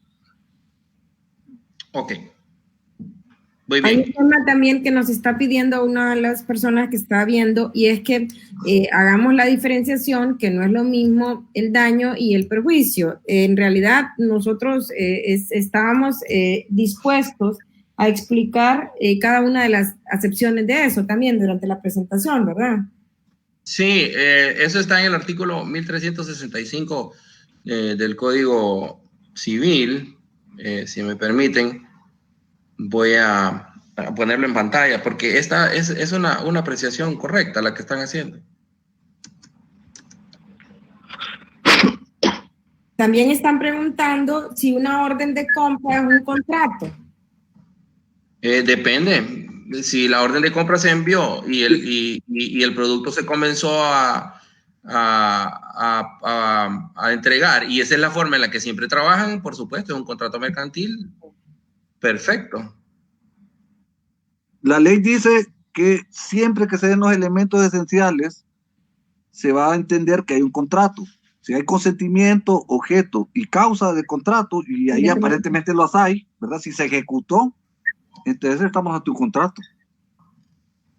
Bien, aquí está el artículo, aquí, el 1365 del Código Civil, ¿verdad? Dice, la indemnización de daños y perjuicios comprende no solo el valor de la pérdida que haya sufrido, sino también el de la ganancia que haya dejado de obtener el acreedor. Entonces, el daño es el valor de la pérdida que se haya sufrido, ¿verdad? A mí me gusta poner como ejemplo de esto un vehículo de transporte. Cuando alguien se salta a un alto o un semáforo en rojo, ¿verdad? Y ocasiona un accidente con un vehículo que se utiliza para transportar personas o para transportar productos, entonces la destrucción del vehículo es la pérdida que se sufre. Y también, ¿verdad? Ese es el daño, correcto. Y el perjuicio, que sería el lucro cesante, es la ganancia, ¿verdad? Dejada de percibir, de obtener por parte del acreedor, ¿verdad? Entonces, el perjuicio sería el dinero que como producto de ser un taxi o un vehículo de renta, si fuera una compañía de rentadora de vehículos, o un vehículo de transporte, fuera un autobús o fuera un camión que transporta personas o transporta productos, todas las ganancias que se dejan de obtener y que normalmente se hubieran obtenido, entonces sería el perjuicio. Claro, es muy fácil en ese ejemplo, ¿verdad? De ahí los daños y perjuicios contractuales ya son otra cosa. También estamos acá, que pregunta Juan Carlos Salem, que si se tiene una orden de compra y se comenzó a elaborar, pero por el tema del coronavirus no se pudo completar de fabricar y no se pudo completar de entregar. Entonces, ¿qué incumplimiento puede tener? Porque son productos que son importantes meter en el mercado, entregar al proveedor, ¿verdad? A ver, es una orden de compra que no se puede cumplir. ¿En qué momento no se puede cumplir? Una orden de compra que no se puede terminar de completar y no se puede entregar en ese momento, pero se podrá entregar más adelante. Entonces viene el comprador que ha puesto una orden de compra y que ya definimos hace un rato que es un contrato porque reúnen los elementos del contrato, que son consentimiento, objeto y causa, pero de repente, como viene la pandemia, viene el estado de emergencia sanitaria y viene el toque de queda, no se puede completar. Cuando volvamos a abrir la economía, vamos a poder terminarlo, pero entonces van a venir y van a decir, no, ya no quiero eso porque, ¿verdad? Porque ya no lo quiero, yo lo ocupaba antes, o sea, esa es la pregunta. Ya, bueno, ahí habría que ver si hay alguna, bueno, es una orden de compra, o sea que no hay provisión alguna, ¿verdad? Habría que ver, mire, si se va a ir a juicio, al final lo va a terminar decidiendo un juez, pero el que incumple tiene por decirlo así, tiene un tiempo muerto en el cual no puede cumplir como producto de la pandemia. Si después quiere venir a cumplir, tendría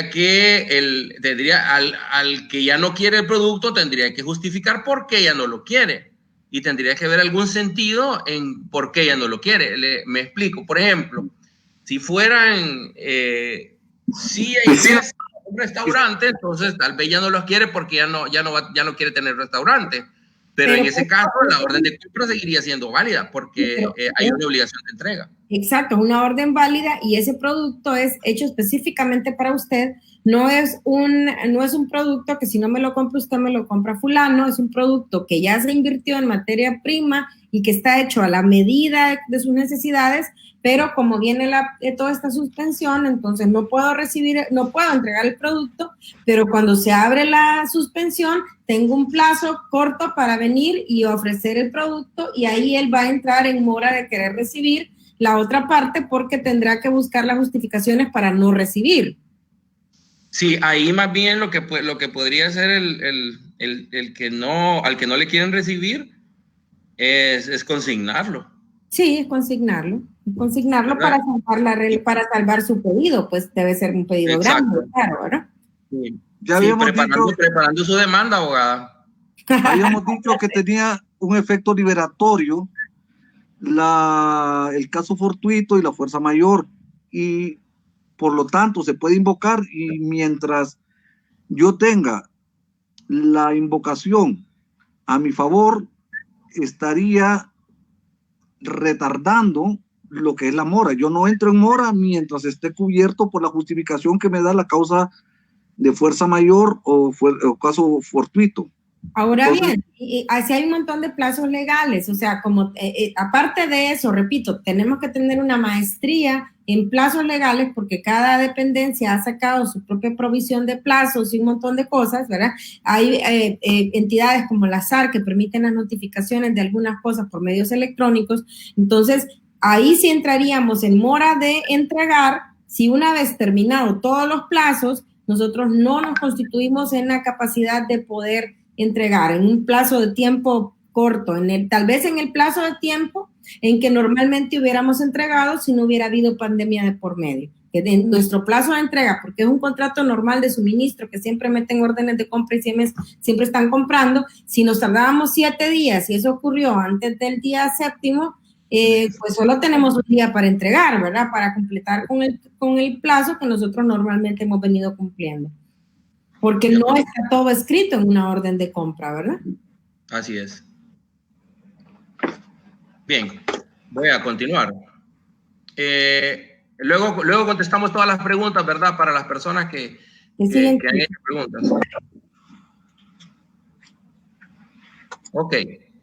Los artículos del Código de Comercio aplicables, en este caso, a este momento, son, como ya los había señalado el abogado Marco, el artículo 757, el 750 y el 755, que habla de, a consecuencia de acontecimientos extraordinarios e imprevisibles, el cumplimiento de un contrato de ejecución continua, periódica o diferida resultar excesivamente oneroso, entonces una de las partes puede pedir su resolución, ¿verdad? Con los efectos del artículo 750 y la otra parte, de acuerdo al 755, ¿verdad?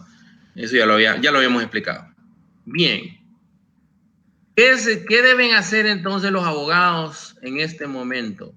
¿Cuáles son los pasos que deben seguir para utilizar la pandemia como justificación de incumplimiento contractual?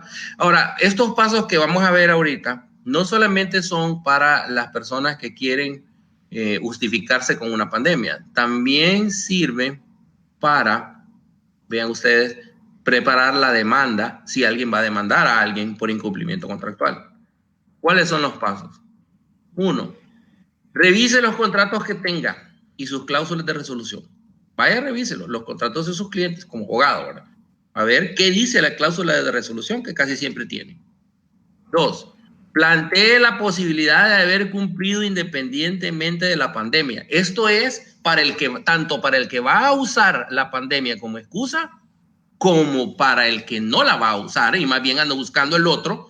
Bueno, y este no me pudo cumplir independientemente de la pandemia, ¿verdad? Estoy hablando como acreedor que quiere demandar a alguien por haberle incumplido. Y este no pudo cumplirme a mí independientemente de la pandemia. Vamos a ver cuál es el análisis, ¿verdad?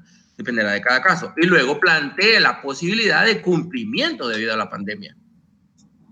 Una es la imposibilidad y la otra es la posibilidad.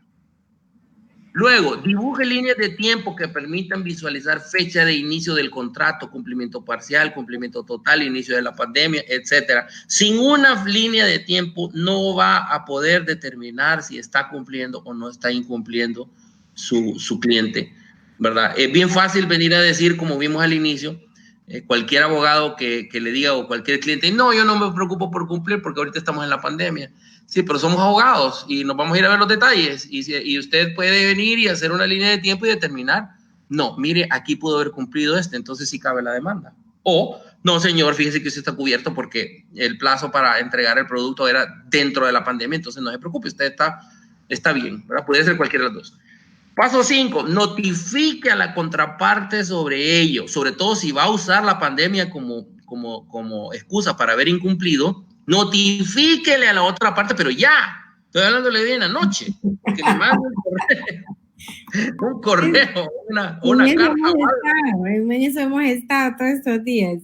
¿Verdad? Diciéndole, mire, no le voy a poder cumplir por la pandemia, pero no le va a poder mandar esa carta después de la pandemia, ¿verdad? O mejor dicho, cuando las cosas comiencen a regresar a la normalidad, ya no le va a poder decir eso. Eso se lo tiene que decir ahorita, que está en medio de la pandemia. Bien. Ahora vamos a hablar de los daños y perjuicios extracontractuales. Son aquellos que no son producto de un contrato, pero sí son producto de la pandemia. Y creo que aquí vamos a ver algunos que son interesantes. Vean ustedes esto. Ejemplos de situaciones jurídicas que pueden dar lugar a reclamo de daños y perjuicios como producto de la pandemia. Vean ustedes el primero. Personas señaladas como portadores de COVID-19 en las redes sociales sin serlo.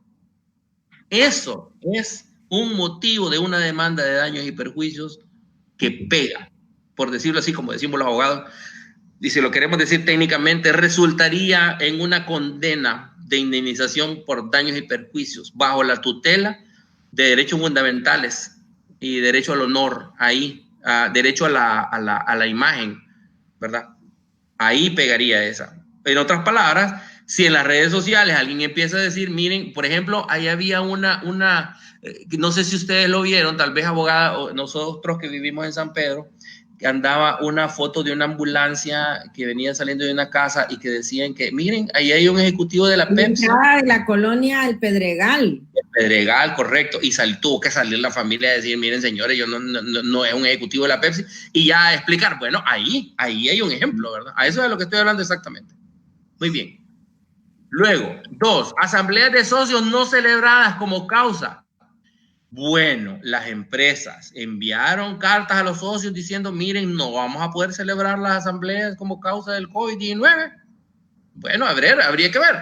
Acuérdese también que acaba de salir con el PCM 33, salió la posibilidad de hacer ciertas actividades en forma virtual y se aplicaba perfectamente a las asambleas. Entonces, el COVID ya no podría ser de asambleas no presenciales, pero la ley ya está abriendo esa ventana. Estoy de acuerdo con usted, abogada. Es más, esa posibilidad de las reuniones virtuales existe en realidad desde la reforma, con aquella ley que tiene un nombre larguísimo, que reformó el Código de Comercio, la ley para la inversión y fomento del empleo, aquella ley, ¿verdad?, que reforma como 15 artículos del Código de Comercio, también abrió esa posibilidad. Muy bien, muy bien.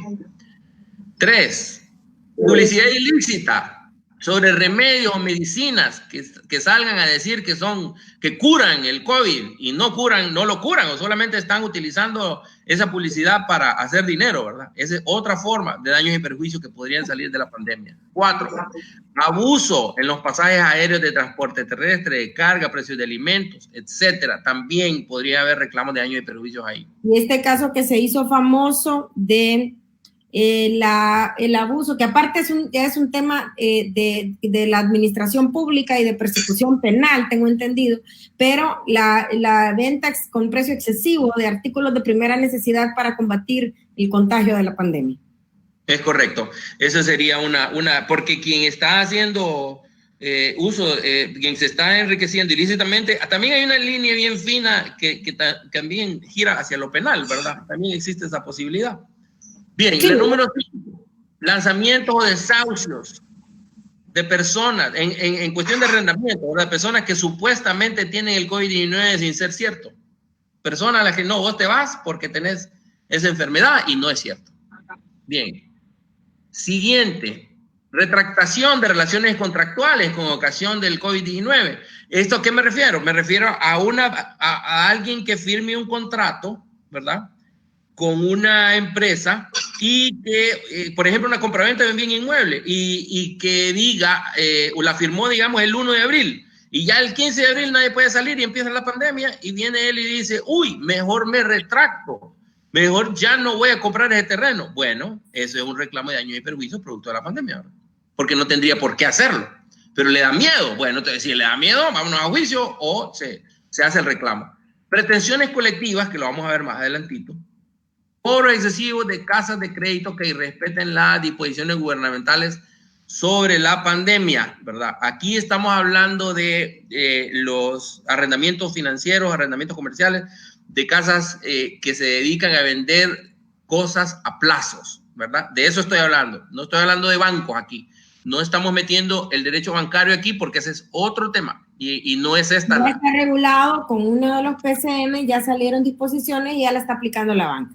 Sí, y han enviado cualquier cantidad de comunicaciones, correos electrónicos a los usuarios, entonces ese no es el tema. Aquí estoy hablando yo de los lugares donde usted saca directamente en el negocio, saca una estufa, saca un microondas, saca una lavadora, a eso me refiero yo, ¿verdad? Una moto, a eso me refiero yo, eso, con cobros excesivos de casas de crédito que respeten las disposiciones gubernamentales, ¿verdad? 9. Accidentes de tránsito, por ejemplo, con vehículos que no tenían permiso para circular durante la pandemia. Con con participantes 1 y 2 que no tenían permiso para andar en la calle y no están dentro de las excepciones. Uno de ellos sí y el otro no. Si los dos no tenían, entonces sería normal. Pero ¿qué pasa si yo, que por ejemplo me toca, digamos, ¿verdad? Asumamos que me tocaría mañana salir y salgo y me choca uno que no le tenía por qué salir porque no era el día de la identidad de él? Entonces ahí hay un caso interesante de daños y perjuicios que al final terminaría siendo resuelto por un juez, ¿verdad? Y otras circunstancias que no estén incluidas en estos casos, pero que den lugar a daños y perjuicios. Bien. Con respecto a la municipalidad o al Estado o a entidades del Estado, ¿verdad? Es muy poco lo que podemos decir, pero vale la pena mencionarlo.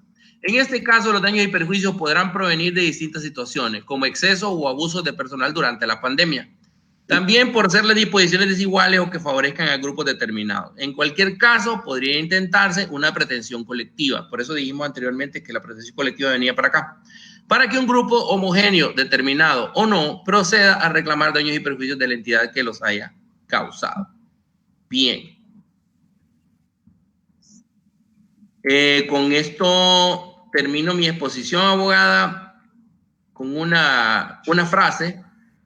Lo que no comprendemos tampoco lo poseemos. Es una manera de decir, bueno, ahora que entendemos esto, ya lo poseemos, ¿verdad?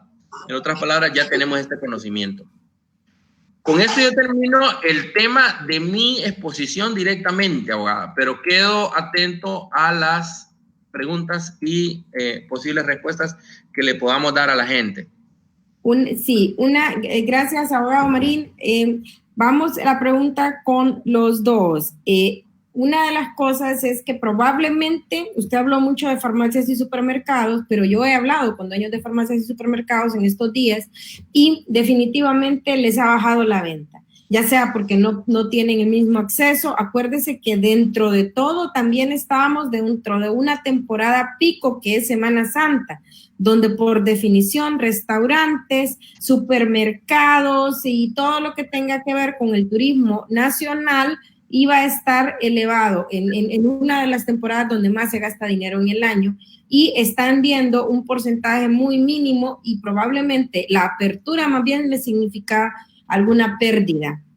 Esto bien encaminado y bien documentado puede ser un motivo de causal de incumplimiento también, ¿verdad? No solamente que me veo obligado a cerrar y que no puedo atender, sino que me veo obligado a abrir y a pesar de abrir estoy cumpliendo. Ahora en la mañana tenía una conferencia con un cliente que me decía, a mí abrir para el 50% me sale igual de caro que abrir por el 100% porque el consumo de energía y el consumo de esto y el otro y la distancia entre siempre me va a significar que el gasto masivo siempre se mantenga. Entonces, la pregunta de acá es, ¿qué pasa si no he cerrado pero he bajado sustancialmente mi flujo de caja? Estamos hablando de la defensa del que no paga por alguna obligación porque le baja su flujo de caja. Estamos hablando de defensa ahorita. Sí, yo creo que ese es un caso que sería muy, muy interesante para un auditor, ¿verdad? Para una persona que tenga una firma contable y auditora, porque podría favorecerle haciendo un flujo de caja, precisamente un flujo de efectivo, y probando en juicio mediante un medio de prueba pericial que efectivamente no hay el suficiente flujo como normalmente hubiera habido para que hubiera cumplido. Yo considero que ese sería un caso en el que la pandemia puede justificar no un incumplimiento, pero tal vez una renegociación, por ejemplo, con un banco, ¿verdad?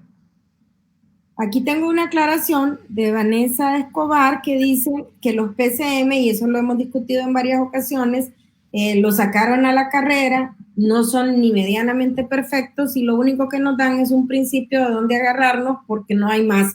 La legislación no estaba creada y van a pasar años para que tengamos una legislación perfecta para una situación tan imperfecta como la que pasamos. Pero dice, el problema es que los PCM que ha emitido el gobierno incluían todos los importadores y exportadores dentro de las excepciones para circular, o sea, pueden importar y exportar sus productos, pero no pueden venderlos al consumidor final por las restricciones de circulación. Entonces estamos otra vez ante lo mismo. Tienen obligaciones grandes con las navieras, por decir, porque son los malos de la película normalmente, que lo están cobrando todo, y el que va a vender al detalle definitivamente no puede conseguir el ingreso. Entonces vamos a ver si cumplimos con los 5 enunciados que hablaba el abogado Marín, de ver si vamos a poder alegar la pandemia como una justificación para no pagar, o si el acreedor va a poder alegar que no se cumplen todas las justificaciones para poder cobrar a pesar de la pandemia. Yo creo ahí, abogada, que hay que hacer una distinción entre, y lo mencionaba el abogado Marín, entre cumplimiento parcial y cumplimiento absoluto, ¿verdad? Porque habrán situaciones donde la persona estará absolutamente imposibilitada para cumplir los contratos. En este caso hablábamos nosotros que están bajo la cobertura, la imprevisibilidad de los contratos de tracto sucesivo, y es donde generalmente se van a aplicar este tipo de disposiciones de imprevisibilidad, pero en la medida en que yo pueda justificar y acreditar en un juicio que debido a la situación y cumpliendo todas las normativas que ya se ha especificado y todas las 5 reglas de análisis que especificó el abogado Marín, yo en la medida que pueda justificar que no puedo cumplir a cabalidad mi obligación, en esa medida estoy liberado de la obligación y de la responsabilidad contractual o extracontractual que pueda derivar de ello. De acuerdo, abogado. Aquí tengo una pregunta de mi amiga Diriam González que dice, hemos estado hablando en otras exposiciones anteriores de la suspensión en materia laboral, y la suspensión en materia laboral está a la orden del día, el ministro del Trabajo debe estar de correr, van 450,000 fuentes de trabajo suspendidas, no sé cuántas empresas constituyen eso, etcétera. Y todos conocemos mal que bien cómo hacer el procedimiento y cómo vamos a ir, si se van a oponer, y etcétera. Pero la pregunta de la abogada González es, ¿puede pedirse la suspensión contractual o nos tenemos que ir de un solo a la resolución del contrato porque no lo podemos cumplir? La parte que tenga interés en pedir la resolución. No existe... Yo creo que lo primero... Sí, si quiere, abogado. No, dele usted, abogado Calix, dele. Ok, yo pienso es que tiene la primera justificación que se debe dar es que en este momento que no se ha determinado qué tanto va a prolongarse, tengo la imposibilidad de operar, de pagarle salario a mi trabajador. En este momento lo justificado va a ser que suspende el contrato de trabajo, porque precisamente la figura está para ese tipo de situaciones, pero en la medida que yo tenga la imposibilidad de que una vez reactivada la actividad de la empresa pueda seguir avanzando en el desarrollo de mi industria con la cantidad de trabajadores, porque el pasivo laboral se me va a hacer excesivamente oneroso, podría yo resolver los contratos de trabajo. Hay una justificación ahí de caso fortuito o fuerza mayor que está en el Código de Trabajo precisamente sobre eso, pero yo creo que hay una gradualidad en la medida en que pueda irse superando esta situación que de momento es transitoria, pero la prolongación en el tiempo y las circunstancias que van a sobrevenir me van a dictar y me dan a la justificación de que pueda yo resolver contratos de trabajo en algunos de los casos que no sean esenciales para ejercer la función industrial. Ahora, la resolución ahora vámonos a la figura de la suspensión en materia mercantil y civil. Sí, eso era lo que yo, si me permite, abogada, ahí mire. Sí. Hay una figura legal que no se utiliza en Honduras y es la suspensión de pagos. Creo que por ahí viene la pregunta. No se puede pedir una suspensión de un contrato, ¿verdad? No puede venir una empresa y decir, señor juez, por favor, suspéndame este contrato como producto de la pandemia, ¿verdad? Eso no se puede hacer, ¿verdad? Se puede alegar cualquier cantidad de cosas, pero eso no. Lo que se debe hacer en todo caso es ir al juzgado a presentar una suspensión de pagos, pero a todos los acreedores, no a uno, sino a todos. Y esa figura sí existe. ¿Y cuál es el efecto? Bueno, el efecto es que detiene todas las deudas y le pone una traba a todas las demandas, ¿verdad? Y previene una quiebra, ¿verdad? Lo que sucede es que es una figura legal que no se usa y hay que saber usarla de determinada manera, ¿verdad? Tiene su forma de usarse.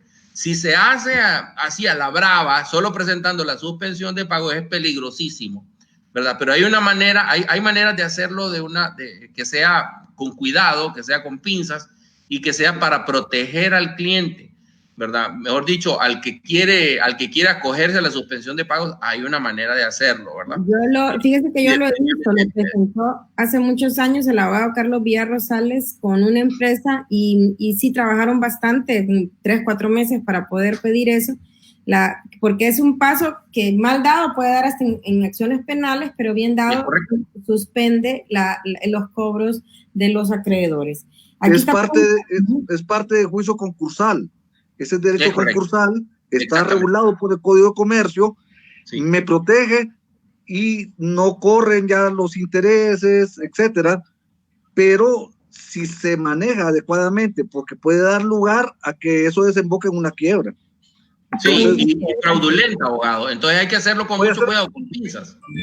Por eso no se utiliza mucho. De hecho, en materia de quiebra son muy pocas las que se han logrado concretizar y manejar, porque es un juicio sumamente complejo. Sí, aquí está preguntando Oscar Pineda y yo creo que ya le contestamos que no pueden pagar renta en su negocio porque le ha reducido el flujo de caja y ellos consideran que cumplen con los 5 requisitos que anunció el abogado Marín. No obstante, tienen un contrato que no tiene cláusula resolutoria, pero si no la tiene, viene intrínseca dentro de los contratos, ¿verdad? Sí, así es, es como que la tuviera en este momento. Es como que la tuviera, sí, porque es lo que de onerosidad sobrevenida, la excesiva onerosidad sobrevenida es una causa de justificación para que yo pueda invocar su causa de resolución de los contratos. O sea, sí, tomar nota que si no trae, lo explicó el abogado Marín hace un rato, si no trae cláusula de resolución del contrato, sí trae cláusula de resolución del contrato porque se utiliza supletoriamente el texto de la ley. Es correcto, que fue el que vimos a través de la exposición. Sí. Bueno, aquí está preguntando mi amigo Víctor Wilson, ¿cuándo se convierte la suspensión de un contrato laboral en una cancelación? Y eso es una pregunta que se da todos los días. Le voy a contestar, Víctor, por partes. Hace un tiempo estábamos despidiendo unas personas de una empresa X y la estábamos despidiendo por grupos. Y lo que viene y lo que dicen los jueces del trabajo, y yo no estoy a favor de eso, pero lo que dicen los jueces del trabajo es que primero tengo que irme por el procedimiento de la suspensión y cuando he agotado el procedimiento de la suspensión, entonces puedo terminar la relación laboral porque existe en materia laboral un principio que es el principio de la permanencia. Entonces, viene y vamos a utilizar ese principio, ahora sí lo podemos aplicar, pedimos la suspensión para 2,000 empleados, para 3,000 empleados, cualquier cantidad de gente que podamos pedirla, si así la empresa considera que no puede seguir operando, y lo más probable es que el 50% de esa gente, siendo optimistas, no van a poder regresar. Entonces, el procedimiento se establece que se va a pedir la suspensión, se van a reintegrar las personas que se necesiten y la suspensión se va a tener que declarar porque se va a presentar bien y se va a documentar mejor, va a tener que sustentarse y se va a declarar con lugar por parte de la Secretaría del Trabajo. pero a los 120 días, que es lo máximo que nos permite la ley, decimos, lo sentimos mucho, esta suspensión se termina en terminación de la relación laboral, porque el hecho de haber transcurrido los 120 días, el trabajador pierde lo que es el derecho a la permanencia y permanece, valga la redundancia, el derecho a que sea indemnizado, pero ya no es dueño de la relación laboral.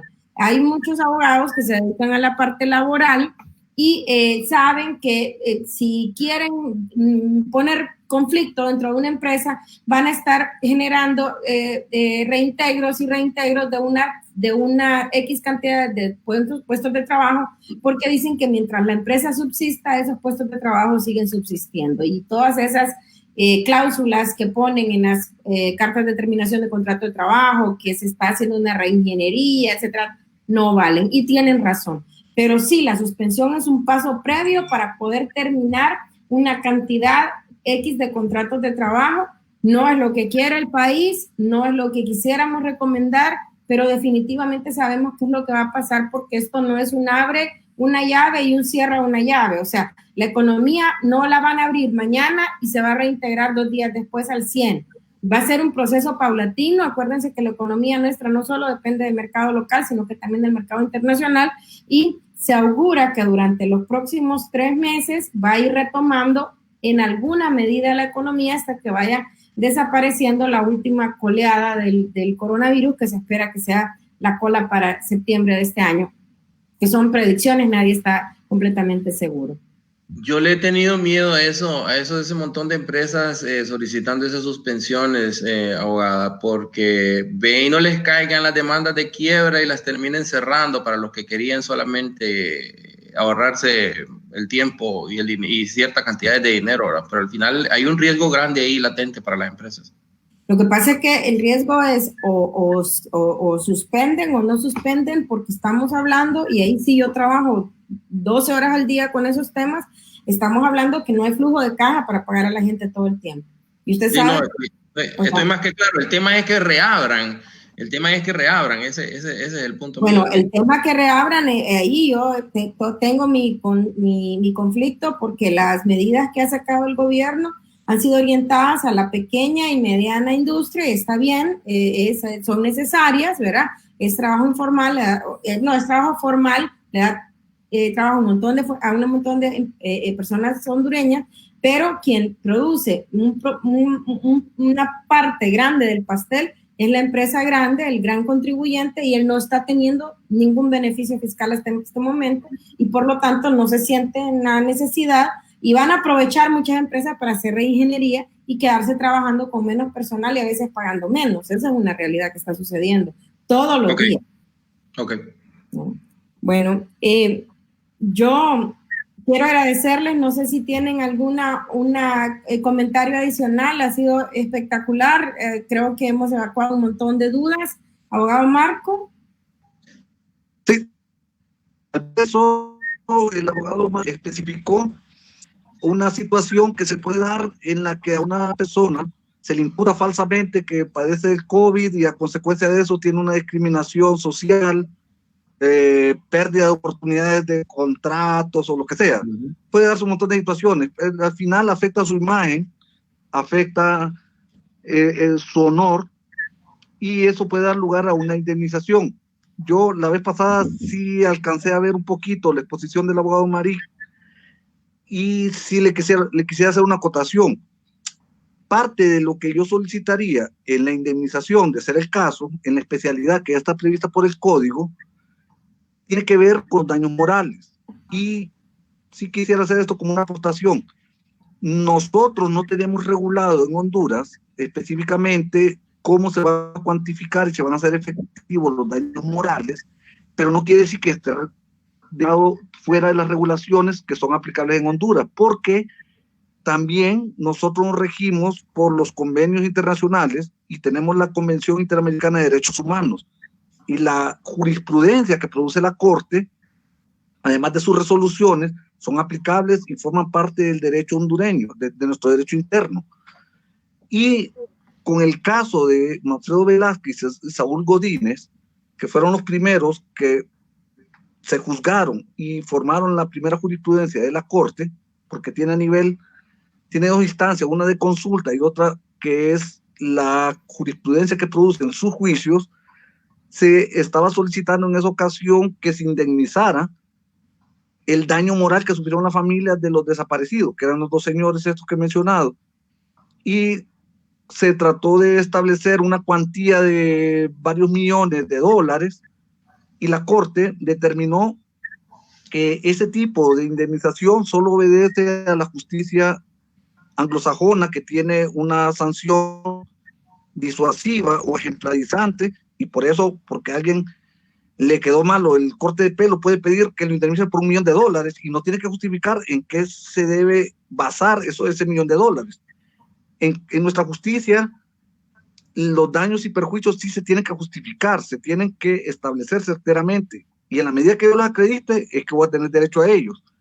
Así que la Corte estableció que en este caso, como no se podían cuantificar ni por actuario ni ningún otro procedimiento matemático cuáles son los daños morales, hizo la traducción en base a un científico venezolano, es un psiquiatra, que tenía una tesis de materializarlos en cuanto a su valor económico de la afectación moral.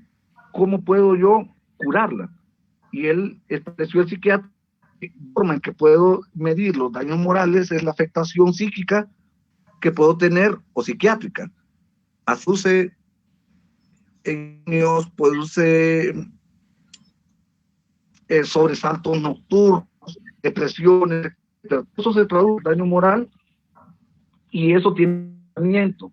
Y el equivalente de ese tratamiento dentro del país, ese es el que se sacó a la familia de Saúl Godínez y a Mafeo Velázquez, todos los daños que tenían ellos morales, que se reflejaban en su psiquis, que era que no podían dormir, la depresión, la pérdida del ser querido, todo eso, se cuantificó cuál era el mejor tratamiento que existe en Honduras, en el mejor hospital, y cuáles eran las psicoterapias y los grupos de ayuda que tenían con psicólogos y etcétera. Y todas esas terapias se calcularon cuánto vale y ese es el daño moral que se pagó. Entonces, una manera de que podamos, con base a la jurisprudencia, parte de nuestro derecho interno, es llegar a ese tipo de procedimientos, hacer una analogía de lo que equivaldría sanear los perjuicios morales que se reflejan en la psiquis. Solamente. Ok. Ahora, Marín.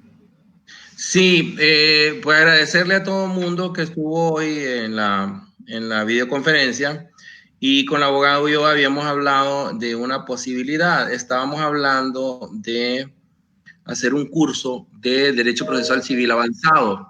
La abogada les comentaba hacía un rato, ¿verdad? Que yo daba clases en maestría.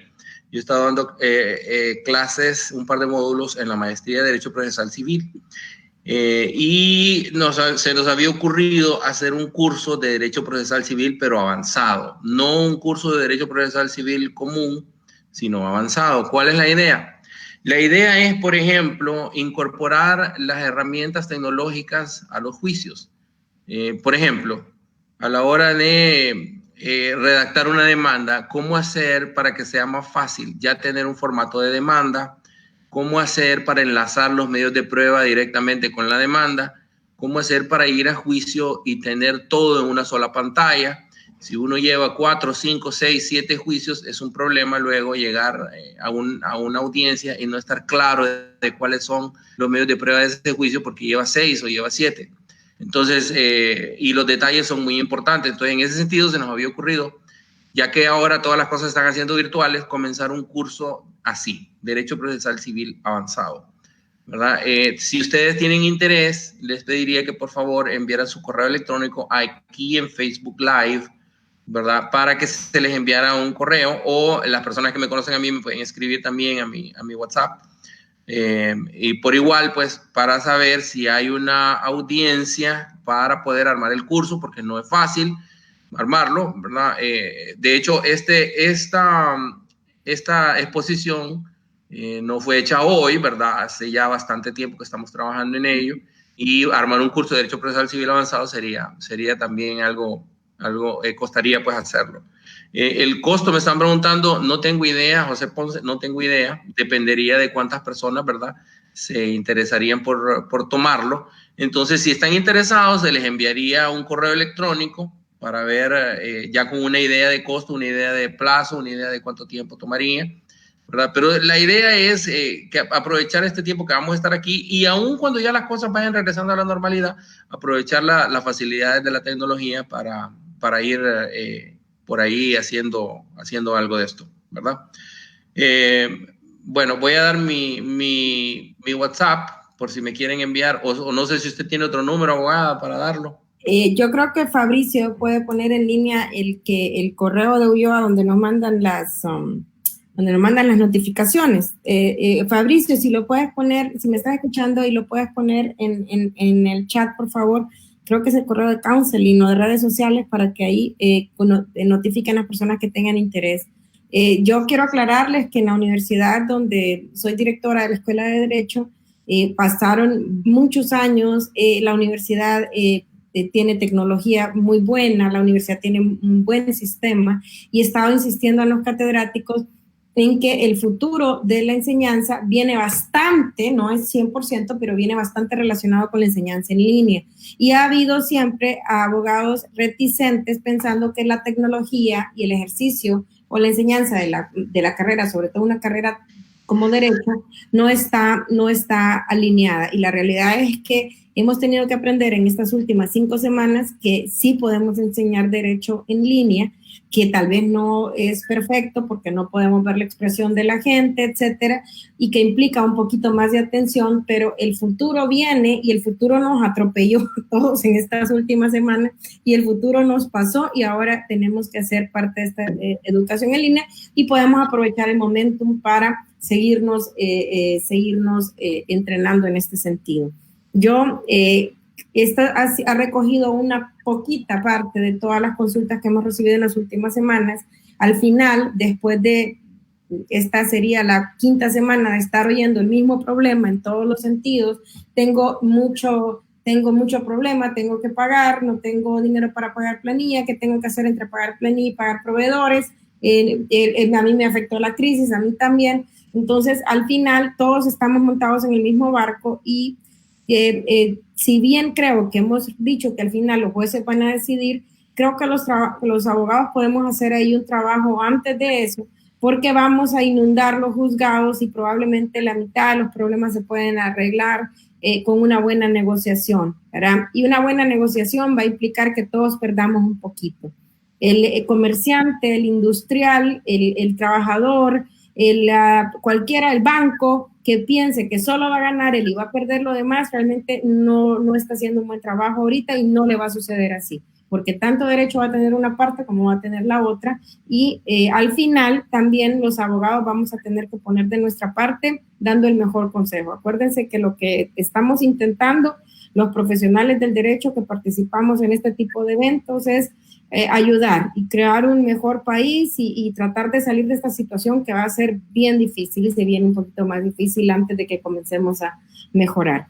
Gracias por su atención a todos, ha sido una experiencia bien bonita. Gracias, Marco, gracias, abogado Roger Marín, y nos vemos más adelante. Y por favor, aquí está la información del correo, es redes.sociales@ulloayasociados.com, y ahí nosotros vamos a recibir la información más adelante. Otra vez, redes.sociales@ulloayasociados.com.